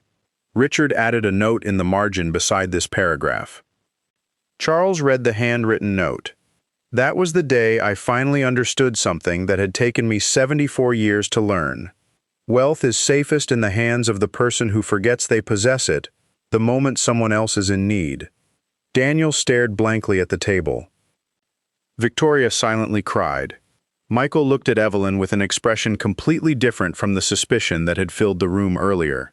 For the first time that day, they were no longer seeing the woman who had cleaned their home. They were beginning to see the person their father had seen all along. Charles slowly lifted the velvet box from the folder. It was the only item remaining unopened. Richard had written one final instruction beneath it. "After reading everything else, ask Evelyn to open this herself." Charles gently carried the small box across the room and placed it into Evelyn Carter's trembling hands. No one knew what was inside, but judging by the emotion on Charles Bennett's face, Richard Whitmore had saved his most personal farewell for last. Evelyn Carter stared at the small velvet box resting in her hands as though it carried the weight of an entire lifetime. Her fingers trembled ever so slightly, not from excitement but from uncertainty. For more than 3 decades, she had accepted every responsibility Richard Whitmore entrusted to her, yet she had never expected to receive anything in return beyond a steady paycheck, a roof over her head, and the quiet satisfaction of knowing she had kept a promise made long ago. The room watched in complete silence. Daniel unconsciously leaned forward. Victoria wiped away another tear before clasping her hands together. Michael found himself holding his breath, Even Charles Bennet remained unusually still. He had known about the existence of the velvet box for years, but Richard had never allowed him to see what was inside. "This one belongs to Evelyn alone," he had insisted. "She has earned the right to discover it before anyone else." With great care, Evelyn loosened the small brass clasp. The lid opened. Inside lay a simple gold pocket watch attached to a delicate chain.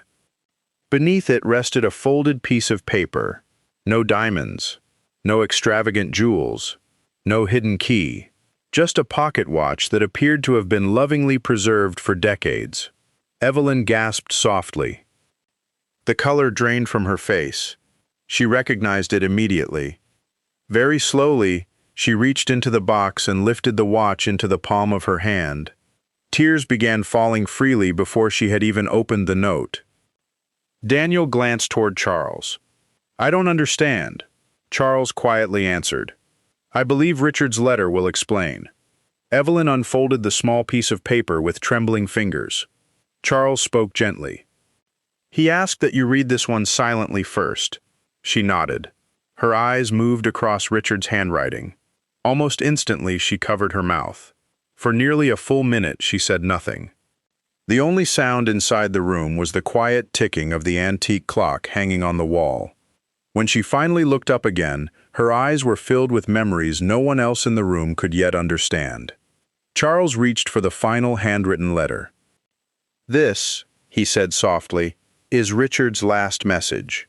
He unfolded the page.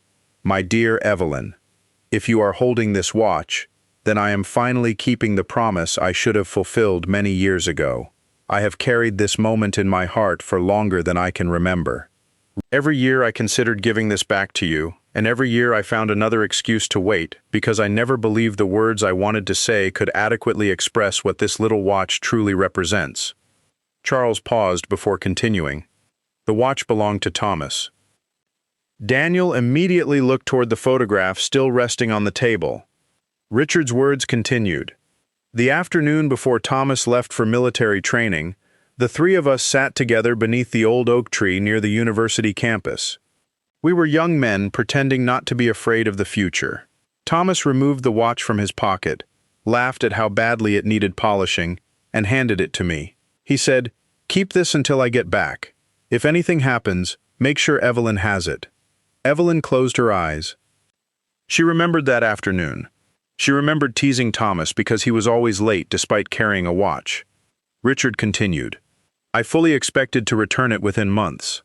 Instead, I stood beside your husband's grave with that watch still in my pocket." Charles lowered his voice. "For years I couldn't bring myself to give it back.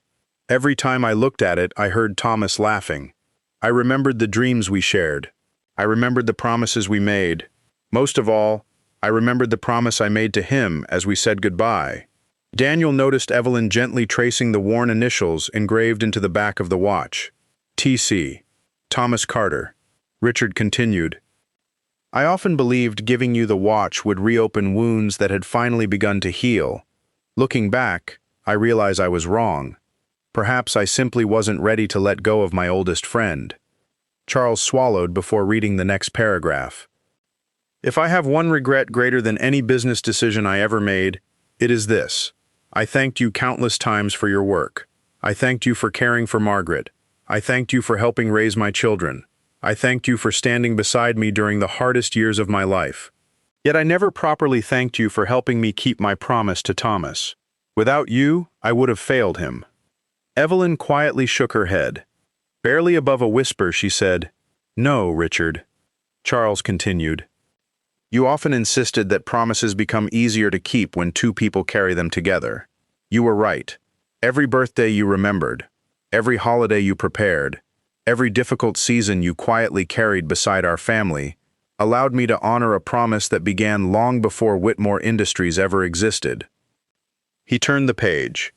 "There is something I never found the courage to tell you while I was alive." The room became still once more. "I admired your strength for many years. I admired your humility even more. But what I admired most was your ability to love people who often failed to notice your sacrifices. That kind of character cannot be purchased. It cannot be inherited. It can only be lived. Charles paused again. His own eyes had become moist.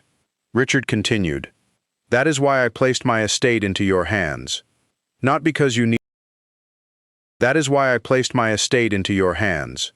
Not because you needed the money. Not because I owed you a debt. Debts can be repaid. Promises can be fulfilled. Friendship can be honored. But character must be trusted. Everything I spent my life building now belongs to the person I trust most, to use it wisely." Evelyn lowered her head. The gold watch rested gently in her hands. For several moments she simply stared at it. Then something unexpected happened. She slowly stood. Every person in the room instinctively rose with her. She carefully closed the velvet box before looking toward Charles Bennet. Then she turned to face Daniel, Victoria, and Michael. When she finally spoke, it was the first time anyone had heard more than a few quiet sentences from her all morning. "I wish Richard had never felt he needed to explain my heart," she said softly. Her voice remained gentle despite the emotion filling her eyes. "He never owed me any of this." She looked down at Thomas's watch. "Your father and your mother gave me something far more valuable than money many years ago." Daniel spoke quietly. "What was that?" Evelyn smiled through her tears. "A family." No one answered. She continued, "I came to the Whitmore home believing I would simply earn a living. Instead, I watched 3 children grow into adults. I celebrated birthdays, graduations, weddings. I held your babies before some of you even did, because the nurses were still helping your wives recover. I cried when your mother passed away because she treated me like a sister rather than an employee. Your father kept a promise to my late husband every single day of his life. He never abandoned me. He never made me feel forgotten. That was worth more than any fortune." Daniel could no longer hold back his emotions. He slowly walked across the room until he stood only a few feet from Evelyn. His voice broke as he asked the question that had weighed on him since the will was first read. "If everything you've done for us is true," he struggled to finish, "why didn't you ever tell us?" Evelyn looked at him with the same kindness she had shown him since he was a little boy. Then she answered with words so simple that they left everyone speechless. "Because love that constantly reminds people what it has done eventually becomes something else." Silence settled over the room once again. No one could argue. No one wanted to. And although Richard Whitmore's letters had finally come to an end, the greatest decision of that extraordinary day had yet to be made. For the first time since the attorney announced the inheritance, every member of the Whitmore family realized the future no longer depended on what Richard had left behind. It depended entirely on what Evelyn Carter chose to do next. For several long moments, no one in the room spoke. The legal documents, the faded photograph, the pocket watch, and Richard Whitmore's final letters lay scattered across the polished conference table like pieces of a lifetime finally assembled into a single story. Just a few hours earlier, every person present had entered the office believing they understood exactly who Evelyn Carter was. They had believed she was an employee who had somehow received an inheritance no outsider should ever possess. Now, the truth stood before them with unmistakable clarity. She had never been an outsider. She had quietly become part of the Whitmore family's foundation long before any of them were old enough to appreciate it. Charles Bennet gently closed the final folder. "Richard left one last legal instruction," he said. Daniel slowly looked up. "There are still more documents?" Charles nodded. "Only one." He reached into his briefcase and removed a cream-colored envelope bearing the official seal of Whitmore Industries. "This isn't part of the will," he explained.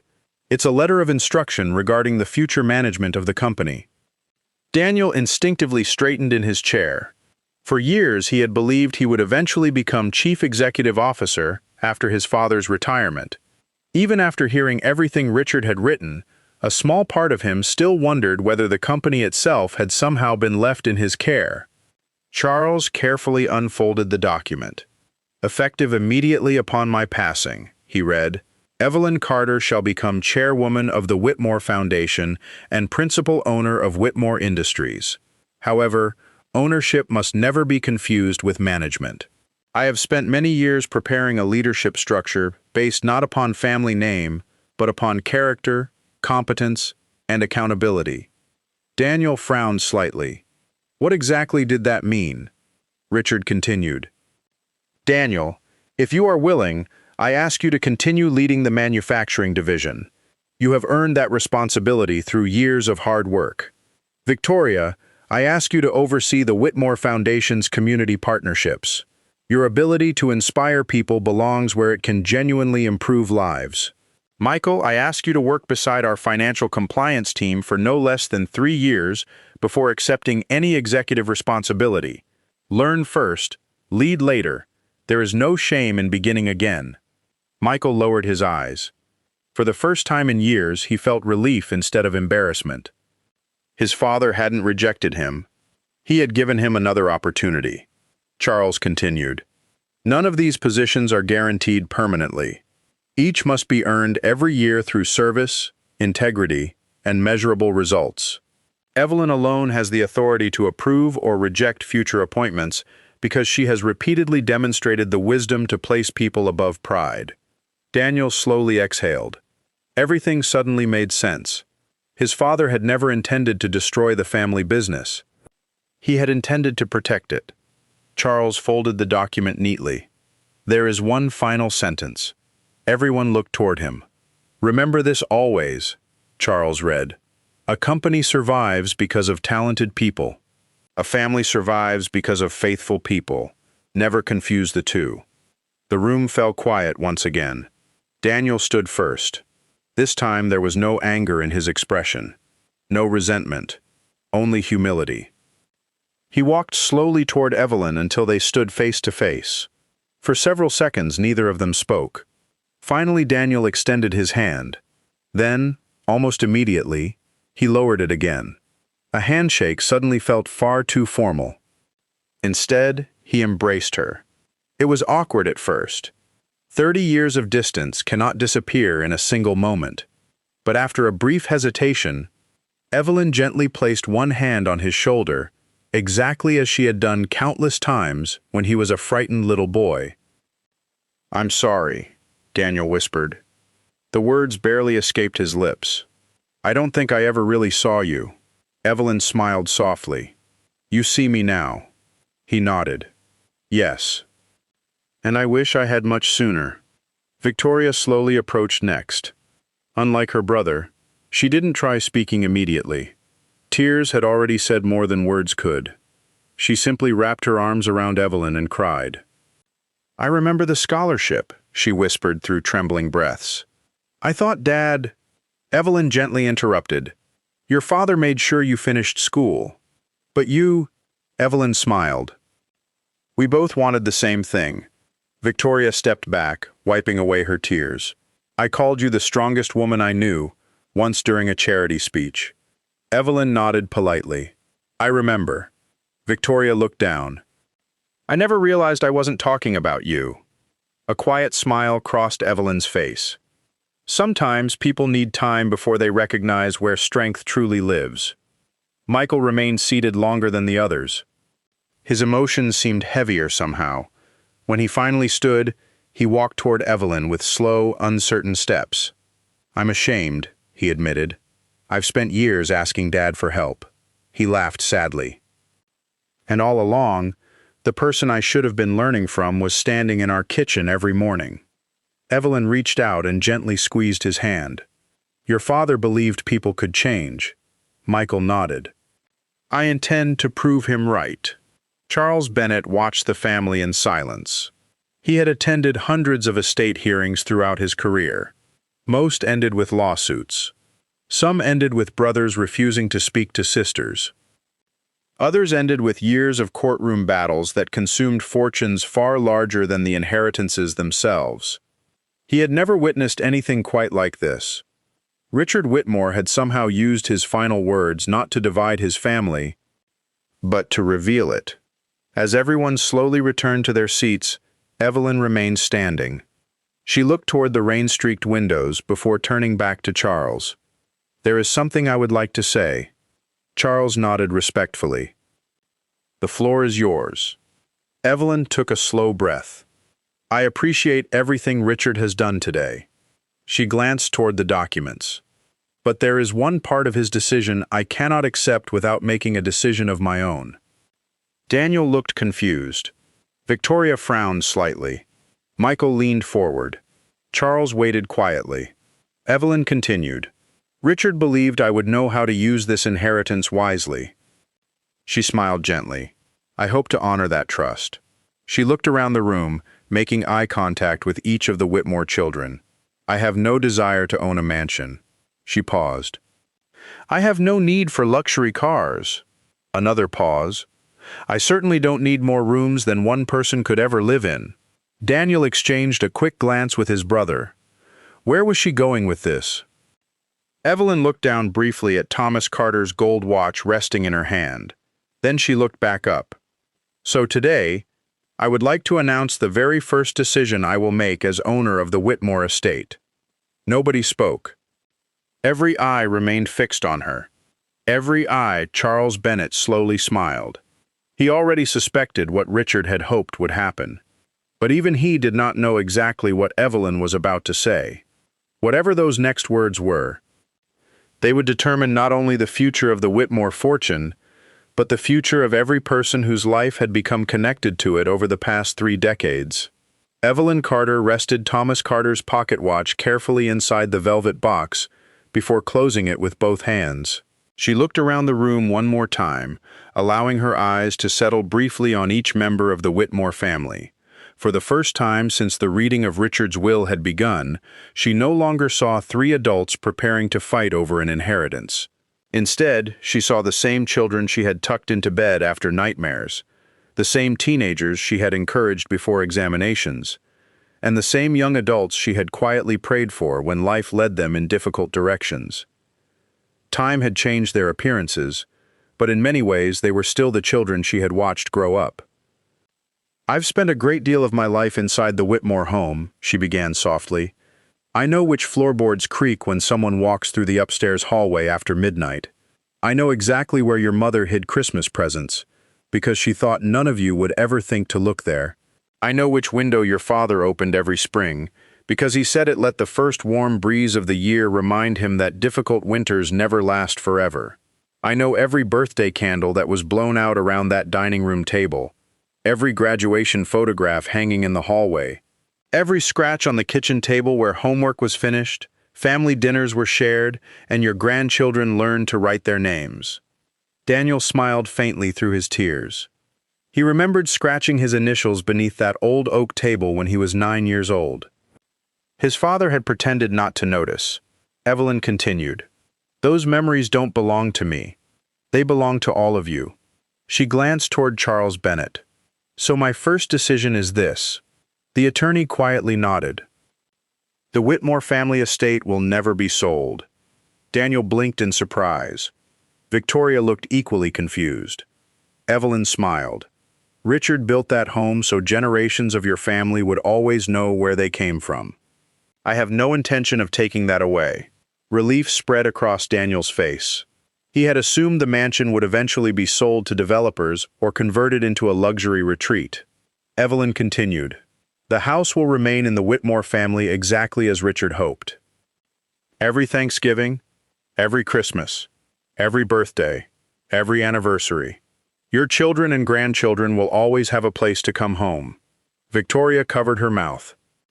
"You mean—" "I mean," Evelyn answered gently, "that home was never mine to keep for myself. I was simply trusted to protect it." Silence settled once more. Michael quietly laughed through tears. "Dad knew you'd do this." Evelyn smiled. "He knew me very well." Charles looked toward the remaining documents. "What about the company?" Evelyn nodded thoughtfully. "Whitmore Industries will continue exactly as Richard intended.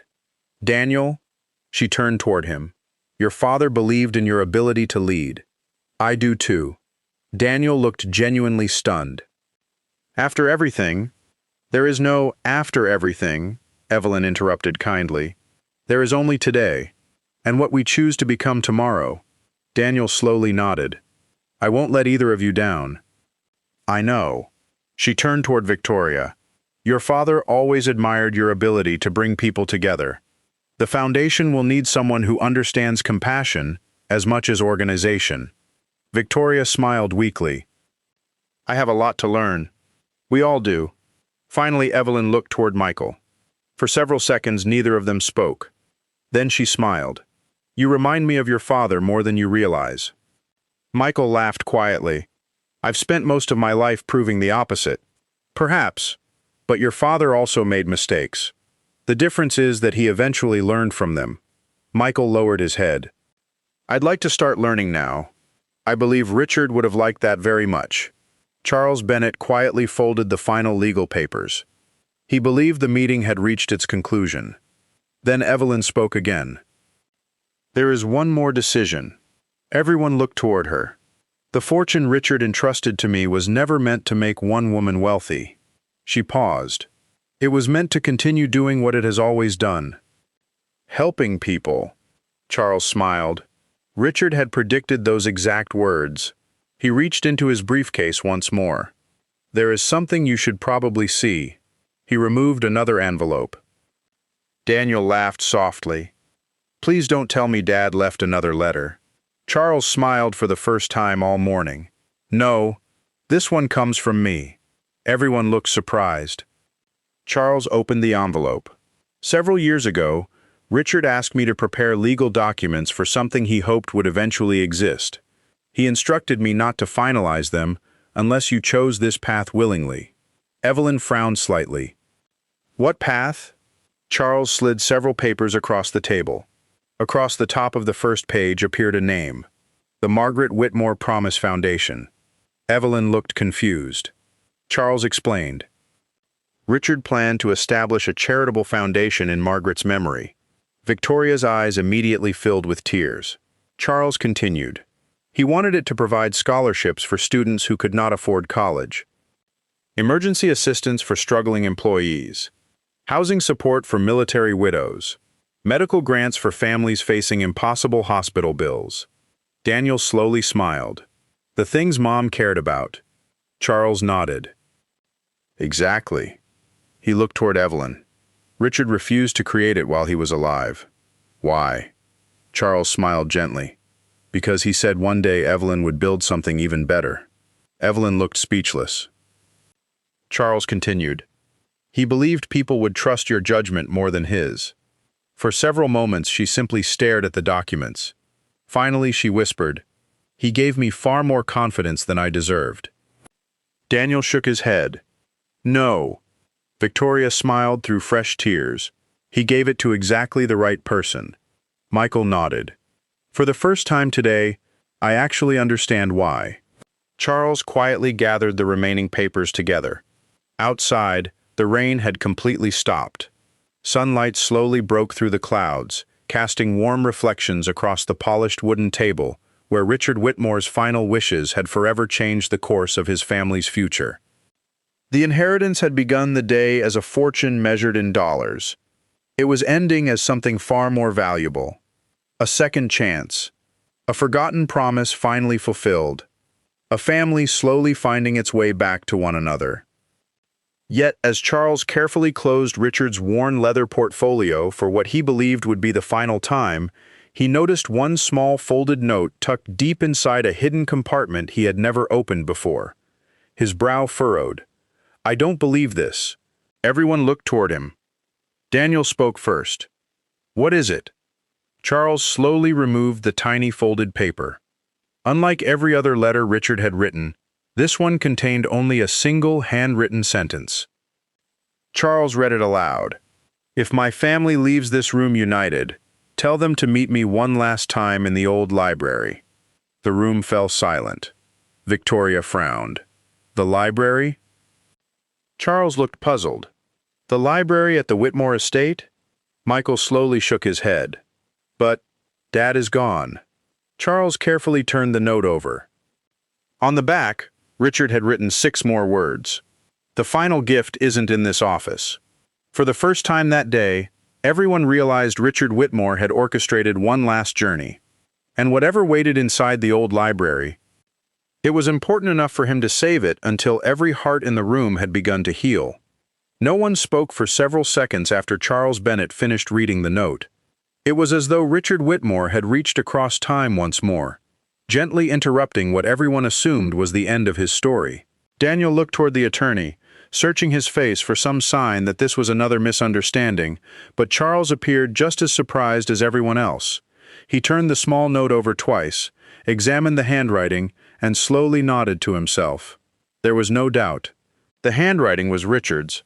The pressure of the pen, the slight curve in the capital letters, even the way he underlined certain words were unmistakable. "I've never seen this before," Charles admitted quietly. Richard personally packed these files before sealing the portfolio. He specifically instructed me not to open it again after today's meeting unless something remained inside. Victoria looked toward the rain-speckled windows. "My father planned this years ago, didn't he?" Charles smiled faintly. "Knowing Richard, probably." Michael stood first. "If he wanted us in the library—" He stopped. A strange feeling settled over him. "Then I think we should go." No one disagreed. Nearly an hour later, 3 black vehicles turned slowly through the familiar wrought iron gates of the Whitmore estate. The mansion stood exactly as it always had, proud without being extravagant, elegant without demanding attention. Sunlight had finally broken through the clouds, causing the rainwater still resting on the gardens to sparkle beneath the afternoon sky. For Daniel, Victoria, and Michael, the house suddenly felt different. They had entered these gates hundreds of times throughout their lives, yet never before had they viewed the estate through the eyes of gratitude instead of expectation. Evelyn remained unusually quiet throughout the drive. As the mansion came into view, memories seemed to greet her at every turn. She remembered arriving for the very first time with one weathered suitcase and more uncertainty than hope. She remembered Margaret Whitmore opening the front door herself instead of sending someone else.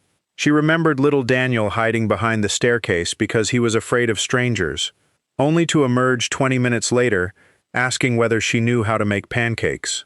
She remembered Victoria insisting that every doll in the nursery deserved its own bedtime story. She remembered Michael refusing to sleep unless someone checked beneath his bed for imaginary monsters. 32 years had passed almost without her noticing. When the cars stopped, no one rushed toward the entrance. Instead, they stood quietly together for a moment, looking at the home Richard had loved until his final days. Daniel finally broke the silence. "It feels strange."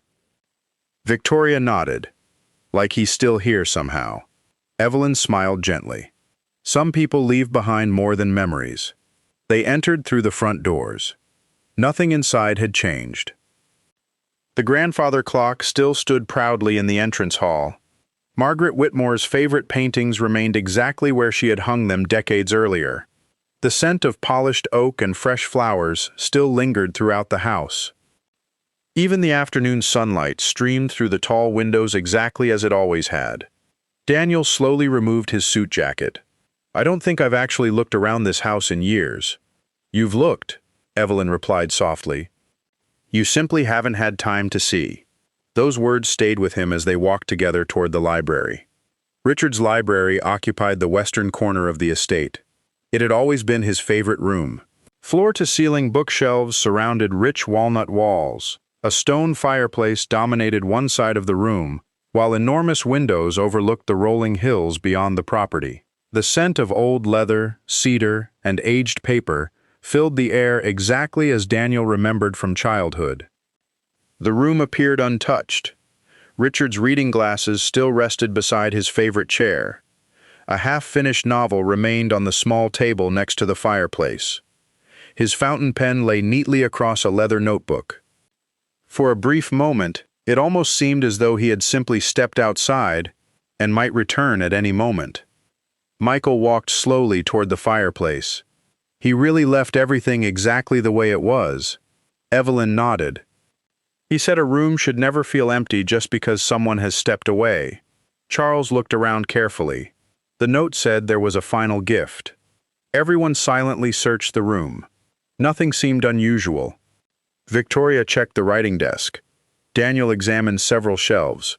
Michael opened a nearby cabinet. Everything appeared perfectly ordinary. After several minutes, Daniel sighed. Maybe Dad only wanted us back here together. Charles slowly shook his head. No. He pointed toward Richard's favorite chair. If Richard wanted symbolism, he would have written symbolism. The attorney walked across the room and carefully lowered himself into the old leather chair. Almost immediately he frowned. That's odd. He slowly reached beneath the right armrest. His fingers touched something metallic. A small brass lever. He looked toward everyone else. I've represented Richard for over 35 years. A smile slowly appeared across his face. And somehow I never knew this existed. He gently pulled the hidden lever. A soft clicking sound echoed through the library. Then, almost imperceptibly, one section of the towering bookshelf beside the fireplace shifted forward. Victoria gasped. Daniel instinctively stepped closer. The bookshelf slowly swung open like a hidden door, revealing a narrow room concealed behind it. No one spoke. The hidden room was surprisingly simple. It wasn't filled with stacks of gold or priceless artwork. Instead, it resembled a modest study. A single wooden desk, several filing cabinets, family photographs covering one wall, shelves filled with leather journals. In the center of the room stood a large oak table. Resting neatly upon it were dozens of carefully wrapped gift boxes. Every package carried a handwritten name: Daniel, Victoria, Michael, each grandchild, Charles Bennett, Harold Jenkins, Rebecca Lawson, former employees, neighbors, long-retired factory workers. Even the groundskeeper who had once struggled carrying heavy boxes years earlier.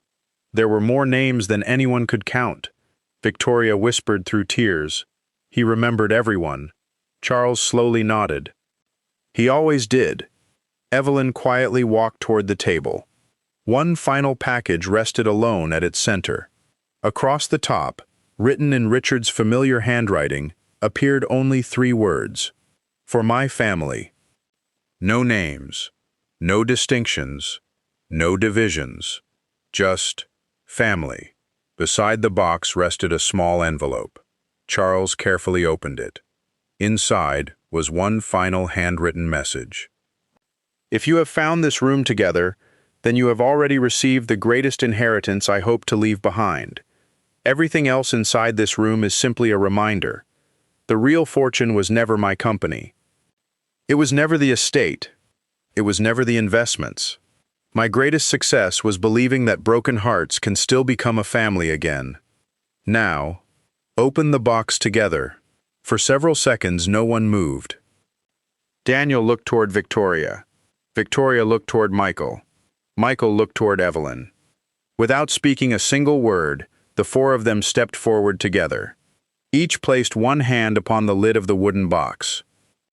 Then, slowly, they lifted it. None of them knew what Richard Whitmore had chosen as his final gift, but every person in that hidden room understood one thing with absolute certainty. Whatever rested inside, it had never been about money. The lid of the wooden box rose slowly, almost reluctantly, as though it had been waiting years for this exact moment. Daniel, Victoria, Michael, and Evelyn each kept one hand on the edge, lifting together until the hinges reached their limit. No one reached inside immediately. They simply looked. The box was not filled with gold bars, stacks of cash, or rare family heirlooms. Instead, it contained hundreds of neatly organized envelopes tied together with simple blue ribbon. Some were large. Others were barely larger than postcards. Every one of them had been carefully labeled in Richard Whitmore's unmistakable handwriting. Daniel noticed the first inscription, "Open on the day you forgive yourself." Victoria picked up another. For the first grandchild who becomes a parent. Michael found one addressed simply, "To the employee who thinks nobody noticed." Evelyn gently lifted another envelope. Across the front were written only 2 words, "For Thomas." Her fingers froze. Charles quietly stepped closer. Richard's final note rested beneath the envelopes. He unfolded it. My family, if you are reading this together, then Charles has followed my instructions exactly as I hoped he would. By now you have probably discovered that there are no hidden fortunes waiting inside this room. I already gave those away. What remains here is something I believe is far more valuable. Charles continued. For nearly 40 years I wrote letters. Daniel frowned. Letters? Richard explained. Whenever someone changed my life, taught me something important, or deserved words I never found the courage to speak aloud, I wrote them a letter. Sometimes I intended to deliver them. Sometimes I simply wasn't brave enough. Instead, I placed them here. Victoria slowly looked around the room again. The shelves of journals, the photographs, the carefully organized boxes. Everything suddenly made sense. Richard continued, I discovered something as I grew older. Success teaches people how to negotiate contracts. Failure teaches people how to negotiate with themselves. But love teaches people to leave words behind before it's too late. Charles paused. No one interrupted. Richard's handwriting seemed almost alive. If you're wondering why there are so many letters, the answer is simple. Gratitude should never wait for funerals. Daniel quietly lowered his head. Those words struck him harder than anything else Richard had written that day. How many people had he intended to thank someday? How many conversations had he postponed because there always seemed to be another meeting, another business trip, another deadline? Richard continued, Daniel, somewhere in this room is a letter addressed to you. Don't open it today. Wait until you've had enough time to remember the little boy who once believed success meant becoming a good man rather than an important one. Daniel swallowed hard. His father knew him better than he had ever realized. Victoria, your letter is here as well. Read it when applause no longer matters quite as much as peace. Victoria smiled sadly through her tears. And Michael, Charles slowed his voice. Read yours after you've experienced one full year without asking anyone to rescue you. I believe you'll understand every sentence much better then. Michael laughed softly despite the tears filling his eyes. Dad always knew exactly what to say. Richard continued. Evelyn, your letter has waited longer than all the others. She gently looked down at the envelope marked, For Thomas. Richard's words continued. I knew you would eventually find the letter addressed to Thomas. You may wonder why I wrote to a man who left this world decades ago. The answer is because some conversations belong to eternity. Since I can no longer speak to him myself, perhaps one day you'll read those words aloud where he rests. Tell him I kept my promise the best I could. Tell him I often failed, but I never stopped trying. Tell him his faith in me built more lives than either of us could have imagined. Evelyn quietly pressed the envelope against her heart. No words came. None were needed. Charles reached beneath the remaining stack of envelopes. There appears to be something else. It was another photograph. Unlike the faded one they had already seen, this image looked much newer. Richard stood smiling in front of Whitmore Industries. Around him were hundreds of employees gathered for the company's 50th anniversary. On the back, Richard had written a single sentence. No one builds anything alone. Daniel studied the faces carefully. Executives, factory workers, receptionists, janitors, drivers, maintenance crews, secretaries, security guards. Everyone stood together. No one occupied the front row because of rank. No one stood in the back because of title. Richard had deliberately mixed everyone together. Charles smiled. I remember this day. You do? Victoria asked. He nodded. The photographer kept trying to arrange everyone by position inside the company. And? Charles laughed quietly. Richard refused. What did he say? Charles looked toward the photograph. He said, When history remembers this company, I don't want anyone wondering whose work mattered more. Silence returned once again. Michael slowly looked around the hidden room. So this whole place, Charles nodded, was never a secret vault. It was Richard's memory. Daniel walked toward the wall covered in photographs. There were pictures from company picnics, hospital visits, employee retirements, neighborhood barbecues, school graduations, military homecomings, wedding anniversaries. Richard had collected moments instead of trophies. Victoria suddenly stopped before one photograph. It showed Evelyn standing beside Margaret Whitmore in the kitchen. Both women were laughing uncontrollably. Flour covered their aprons. A half-finished birthday cake sat between them.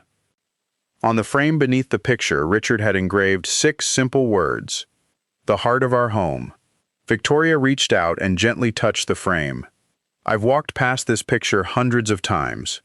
Evelyn smiled. "So have I. I never really looked at it." "No," Evelyn answered kindly. "But you're looking now." Daniel slowly turned back toward Charles. "What happens to this room?" Charles looked toward Evelyn. "That decision belongs to her." Everyone waited. Evelyn took a slow walk around the room before finally speaking. "I think," she smiled softly, "Richard built this room for people who needed reminding." She looked toward the shelves. "So, we'll leave it exactly as it is." Daniel looked surprised. "Leave it hidden?" Evelyn shook her head. "No," she smiled warmly. "We'll leave it open." Michael frowned. "You mean, this room should never belong to secrets again?" She looked toward the photographs. "Whenever a member of this family begins forgetting what truly matters," she glanced toward Richard's favorite chair, "they'll come here." Victoria quietly nodded. "And remember." Evelyn smiled. "And remember." As the afternoon sunlight poured gently through the hidden room's windows, illuminating decades of carefully preserved memories, Charles Bennett found himself smiling in a way he hadn't since Richard Whitmore's funeral. His old friend had accomplished something remarkable. He hadn't simply left behind an inheritance. He had left behind a compass, something capable of guiding generations long after every dollar had been spent. Yet before anyone could leave the room, Daniel noticed one final object resting quietly on the corner of Richard's old desk. It wasn't wrapped. It wasn't hidden. It was a worn leather journal with a faded date embossed across the cover. 1968. The very year Richard Whitmore first met Thomas Carter and Evelyn. Daniel gently picked it up. The pages crackled softly with age. Inside the front cover, Richard had written one sentence: "Every family has an origin story. Ours begins here." Daniel slowly looked up. If the letters had revealed Richard Whitmore's heart, then the journal promised to reveal the beginning of everything. Daniel carefully lifted the worn leather journal from Richard Whitmore's desk. The binding had softened with age, and the corners bore the marks of something that had been opened and reread countless times over the decades.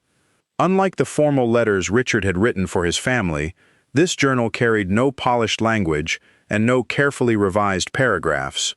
It felt personal from the very first touch.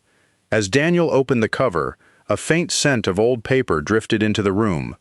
Across the first page, written in youthful handwriting far less refined than the script everyone had become familiar with throughout the afternoon, were the words, "January 14th, 1968. Today I met 2 people who will change my life forever. I simply don't know it yet." A gentle smile appeared on Charles Bennett's face. "I've never read this," he admitted. Richard's family gathered closer. Daniel began reading aloud. "I arrived at the university carrying 1 suitcase, 2 borrowed shirts, and exactly $43 in my pocket. The student housing office informed me that my room would not be ready for another day, so I spent most of the afternoon pretending I had somewhere important to be. Pride has always been expensive. I was too embarrassed to admit I had nowhere to sleep." Daniel paused, glancing toward the photograph of the 3 young friends. Richard continued, "I eventually wandered into a small diner across the street, because coffee was cheaper than another hour of walking through the cold.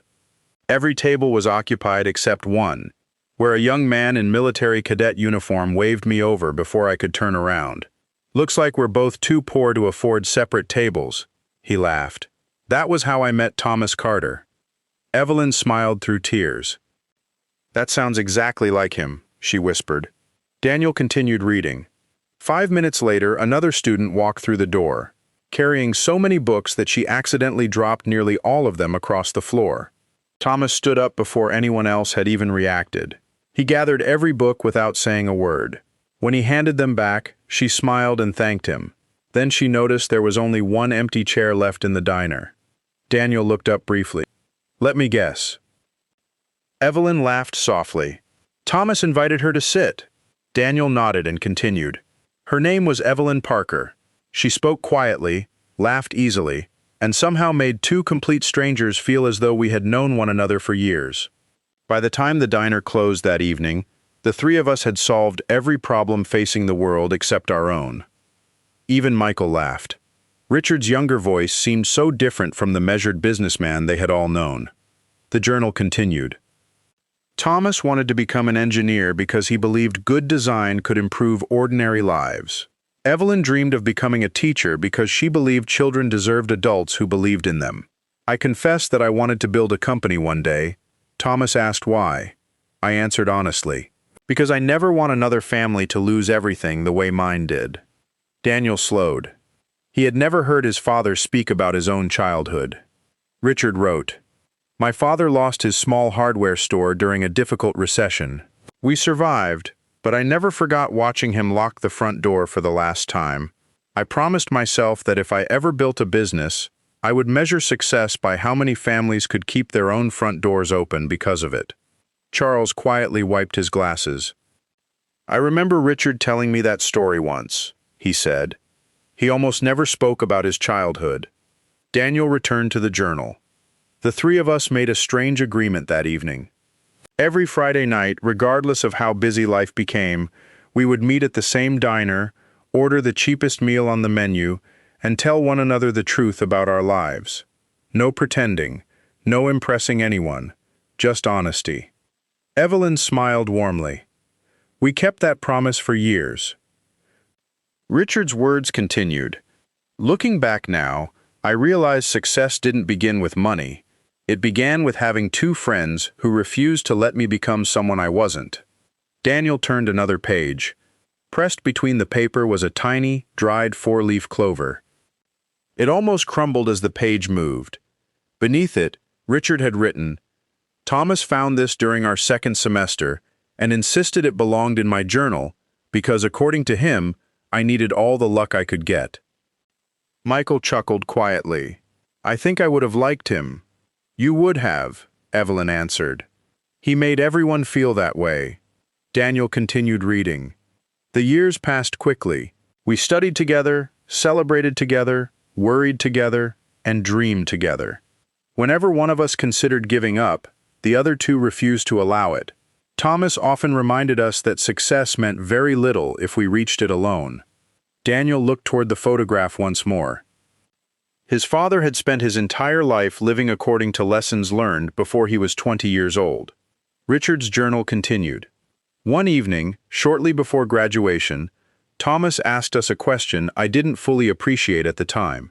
He asked, "When we're old, what do you hope people remember about you?" Daniel smiled faintly. He couldn't help wondering how they had answered. Richard had written each response. Evelyn said, "I hope someone remembers that I made their difficult days a little easier." Thomas said, "I hope people trust my word even after I'm gone." I answered, "I hope I build something that lasts." Thomas laughed and shook his head. Then he said something that embarrassed me at the time, but has guided me ever since. "Buildings don't last forever, Richard. Companies don't last forever. Only the way people remember being treated has a chance of outliving us." The room became quiet again. No one spoke. No one needed to. Daniel slowly closed the journal. He looked around the hidden room. The photographs. The letters. The journals. The memories. Everything suddenly fit together. Richard Whitmore had spent decades building businesses, but he had spent an entire lifetime building something much more important, a legacy of character. Evelyn gently placed her hand on the journal. "I think," she smiled softly, "Richard finally became exactly the man that young student hoped he would become." Charles nodded. "I believe he did." Outside the hidden library windows, the afternoon sun dipped lower across the Whitmore estate, filling the room with a warm golden light. For a long moment, everyone simply stood there in silence, surrounded not by wealth, but by the evidence of an extraordinary life. None of them realized it then, but years later, when the Whitmore grandchildren would ask how one housekeeper came to inherit nearly everything Richard Whitmore owned, this day would never be remembered as the day a fortune changed hands. It would be remembered as the day an entire family finally learned the true meaning of inheritance. 5 years later, visitors arriving at the Whitmore estate noticed something unusual, long before they reached the front door. The brass plaque beside the entrance had changed. It no longer read Whitmore Estate. Instead, engraved in elegant lettering, were the words, "The Whitmore Promise House." Beneath them appeared a single sentence, "Where character is remembered, every Thanksgiving, every Christmas, every birthday, and every summer, the gates opened to generations of the Whitmore family. Children who had never met Richard Whitmore ran through the same hallways where their parents had once played hide-and-seek. They laughed beneath the same staircase where Daniel had hidden from strangers as a little boy. They sat beneath the same oak tree where Victoria now read stories to her grandchildren. They gathered around the same dining table where Evelyn still insisted every chair be filled before anyone began eating. The house had become exactly what Richard hoped it would become, a home. Not a museum, not a monument, a home. Whitmore Industries continued growing, but something inside the company had changed forever. On Evelyn's very first day as chairwoman, she introduced one simple rule. Every new executive, regardless of title, would spend 1 full week working alongside employees in maintenance, housekeeping, security, reception, landscaping, and the factory floor before ever stepping into a leadership office. Some questioned the policy. Evelyn never argued. She simply smiled and said, "It's difficult to lead people you've never taken time to understand." Within a few years, employee satisfaction reached the highest level in company history. Staff turnover dropped dramatically. Productivity increased. The Emergency Assistance Fund, Richard had quietly created, expanded into one of the largest employee support programs in the country. When workers faced medical emergencies, the company helped. When floods destroyed homes, the company rebuilt them. When children earned scholarships, the company celebrated them. Profits remained strong, but now success was measured by more than quarterly reports. Daniel became the leader his father had always believed he could become. He learned the names of every employee in his division, not because someone instructed him to, because he wanted to. Every Friday morning, before attending a single meeting, he walked through the factory floor shaking hands, asking about families, birthdays, graduations, and grandchildren. One afternoon, a young supervisor asked why the company's owner spent so much time speaking with workers instead of investors. Daniel smiled. "Investors help companies grow. People help companies matter."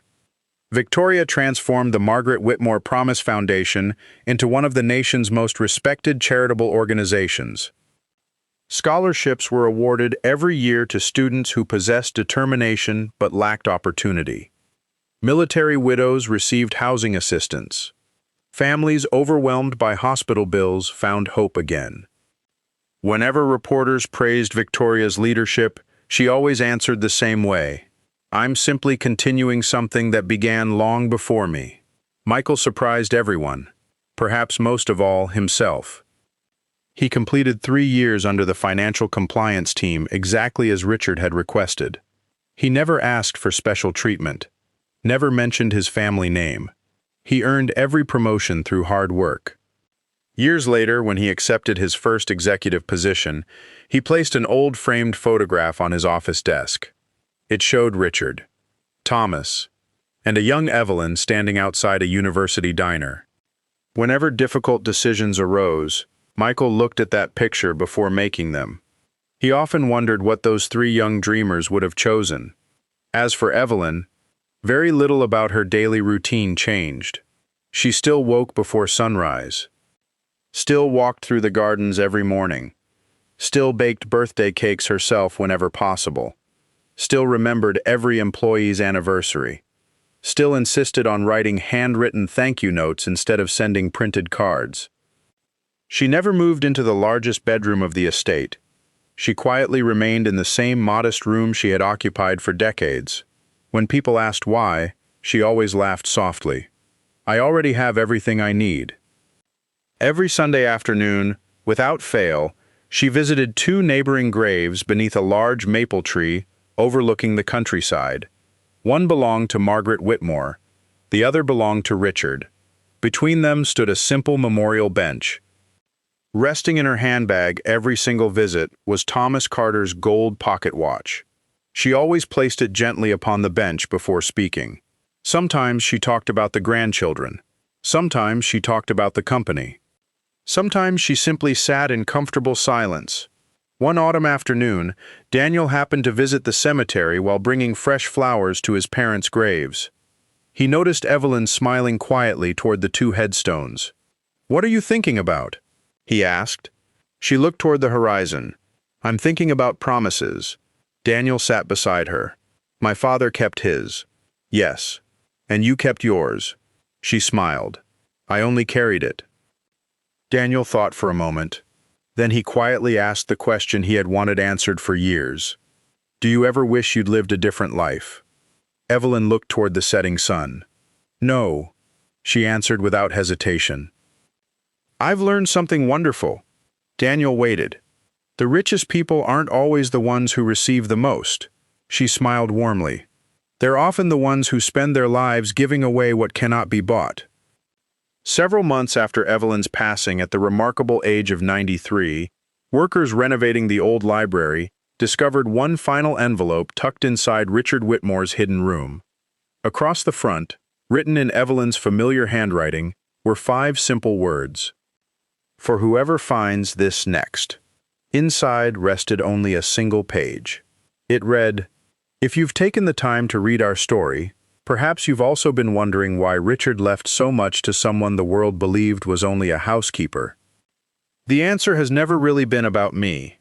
Every family has someone whose work goes unnoticed, someone who remembers birthdays, someone who quietly carries burdens without asking for recognition, someone who loves without keeping score.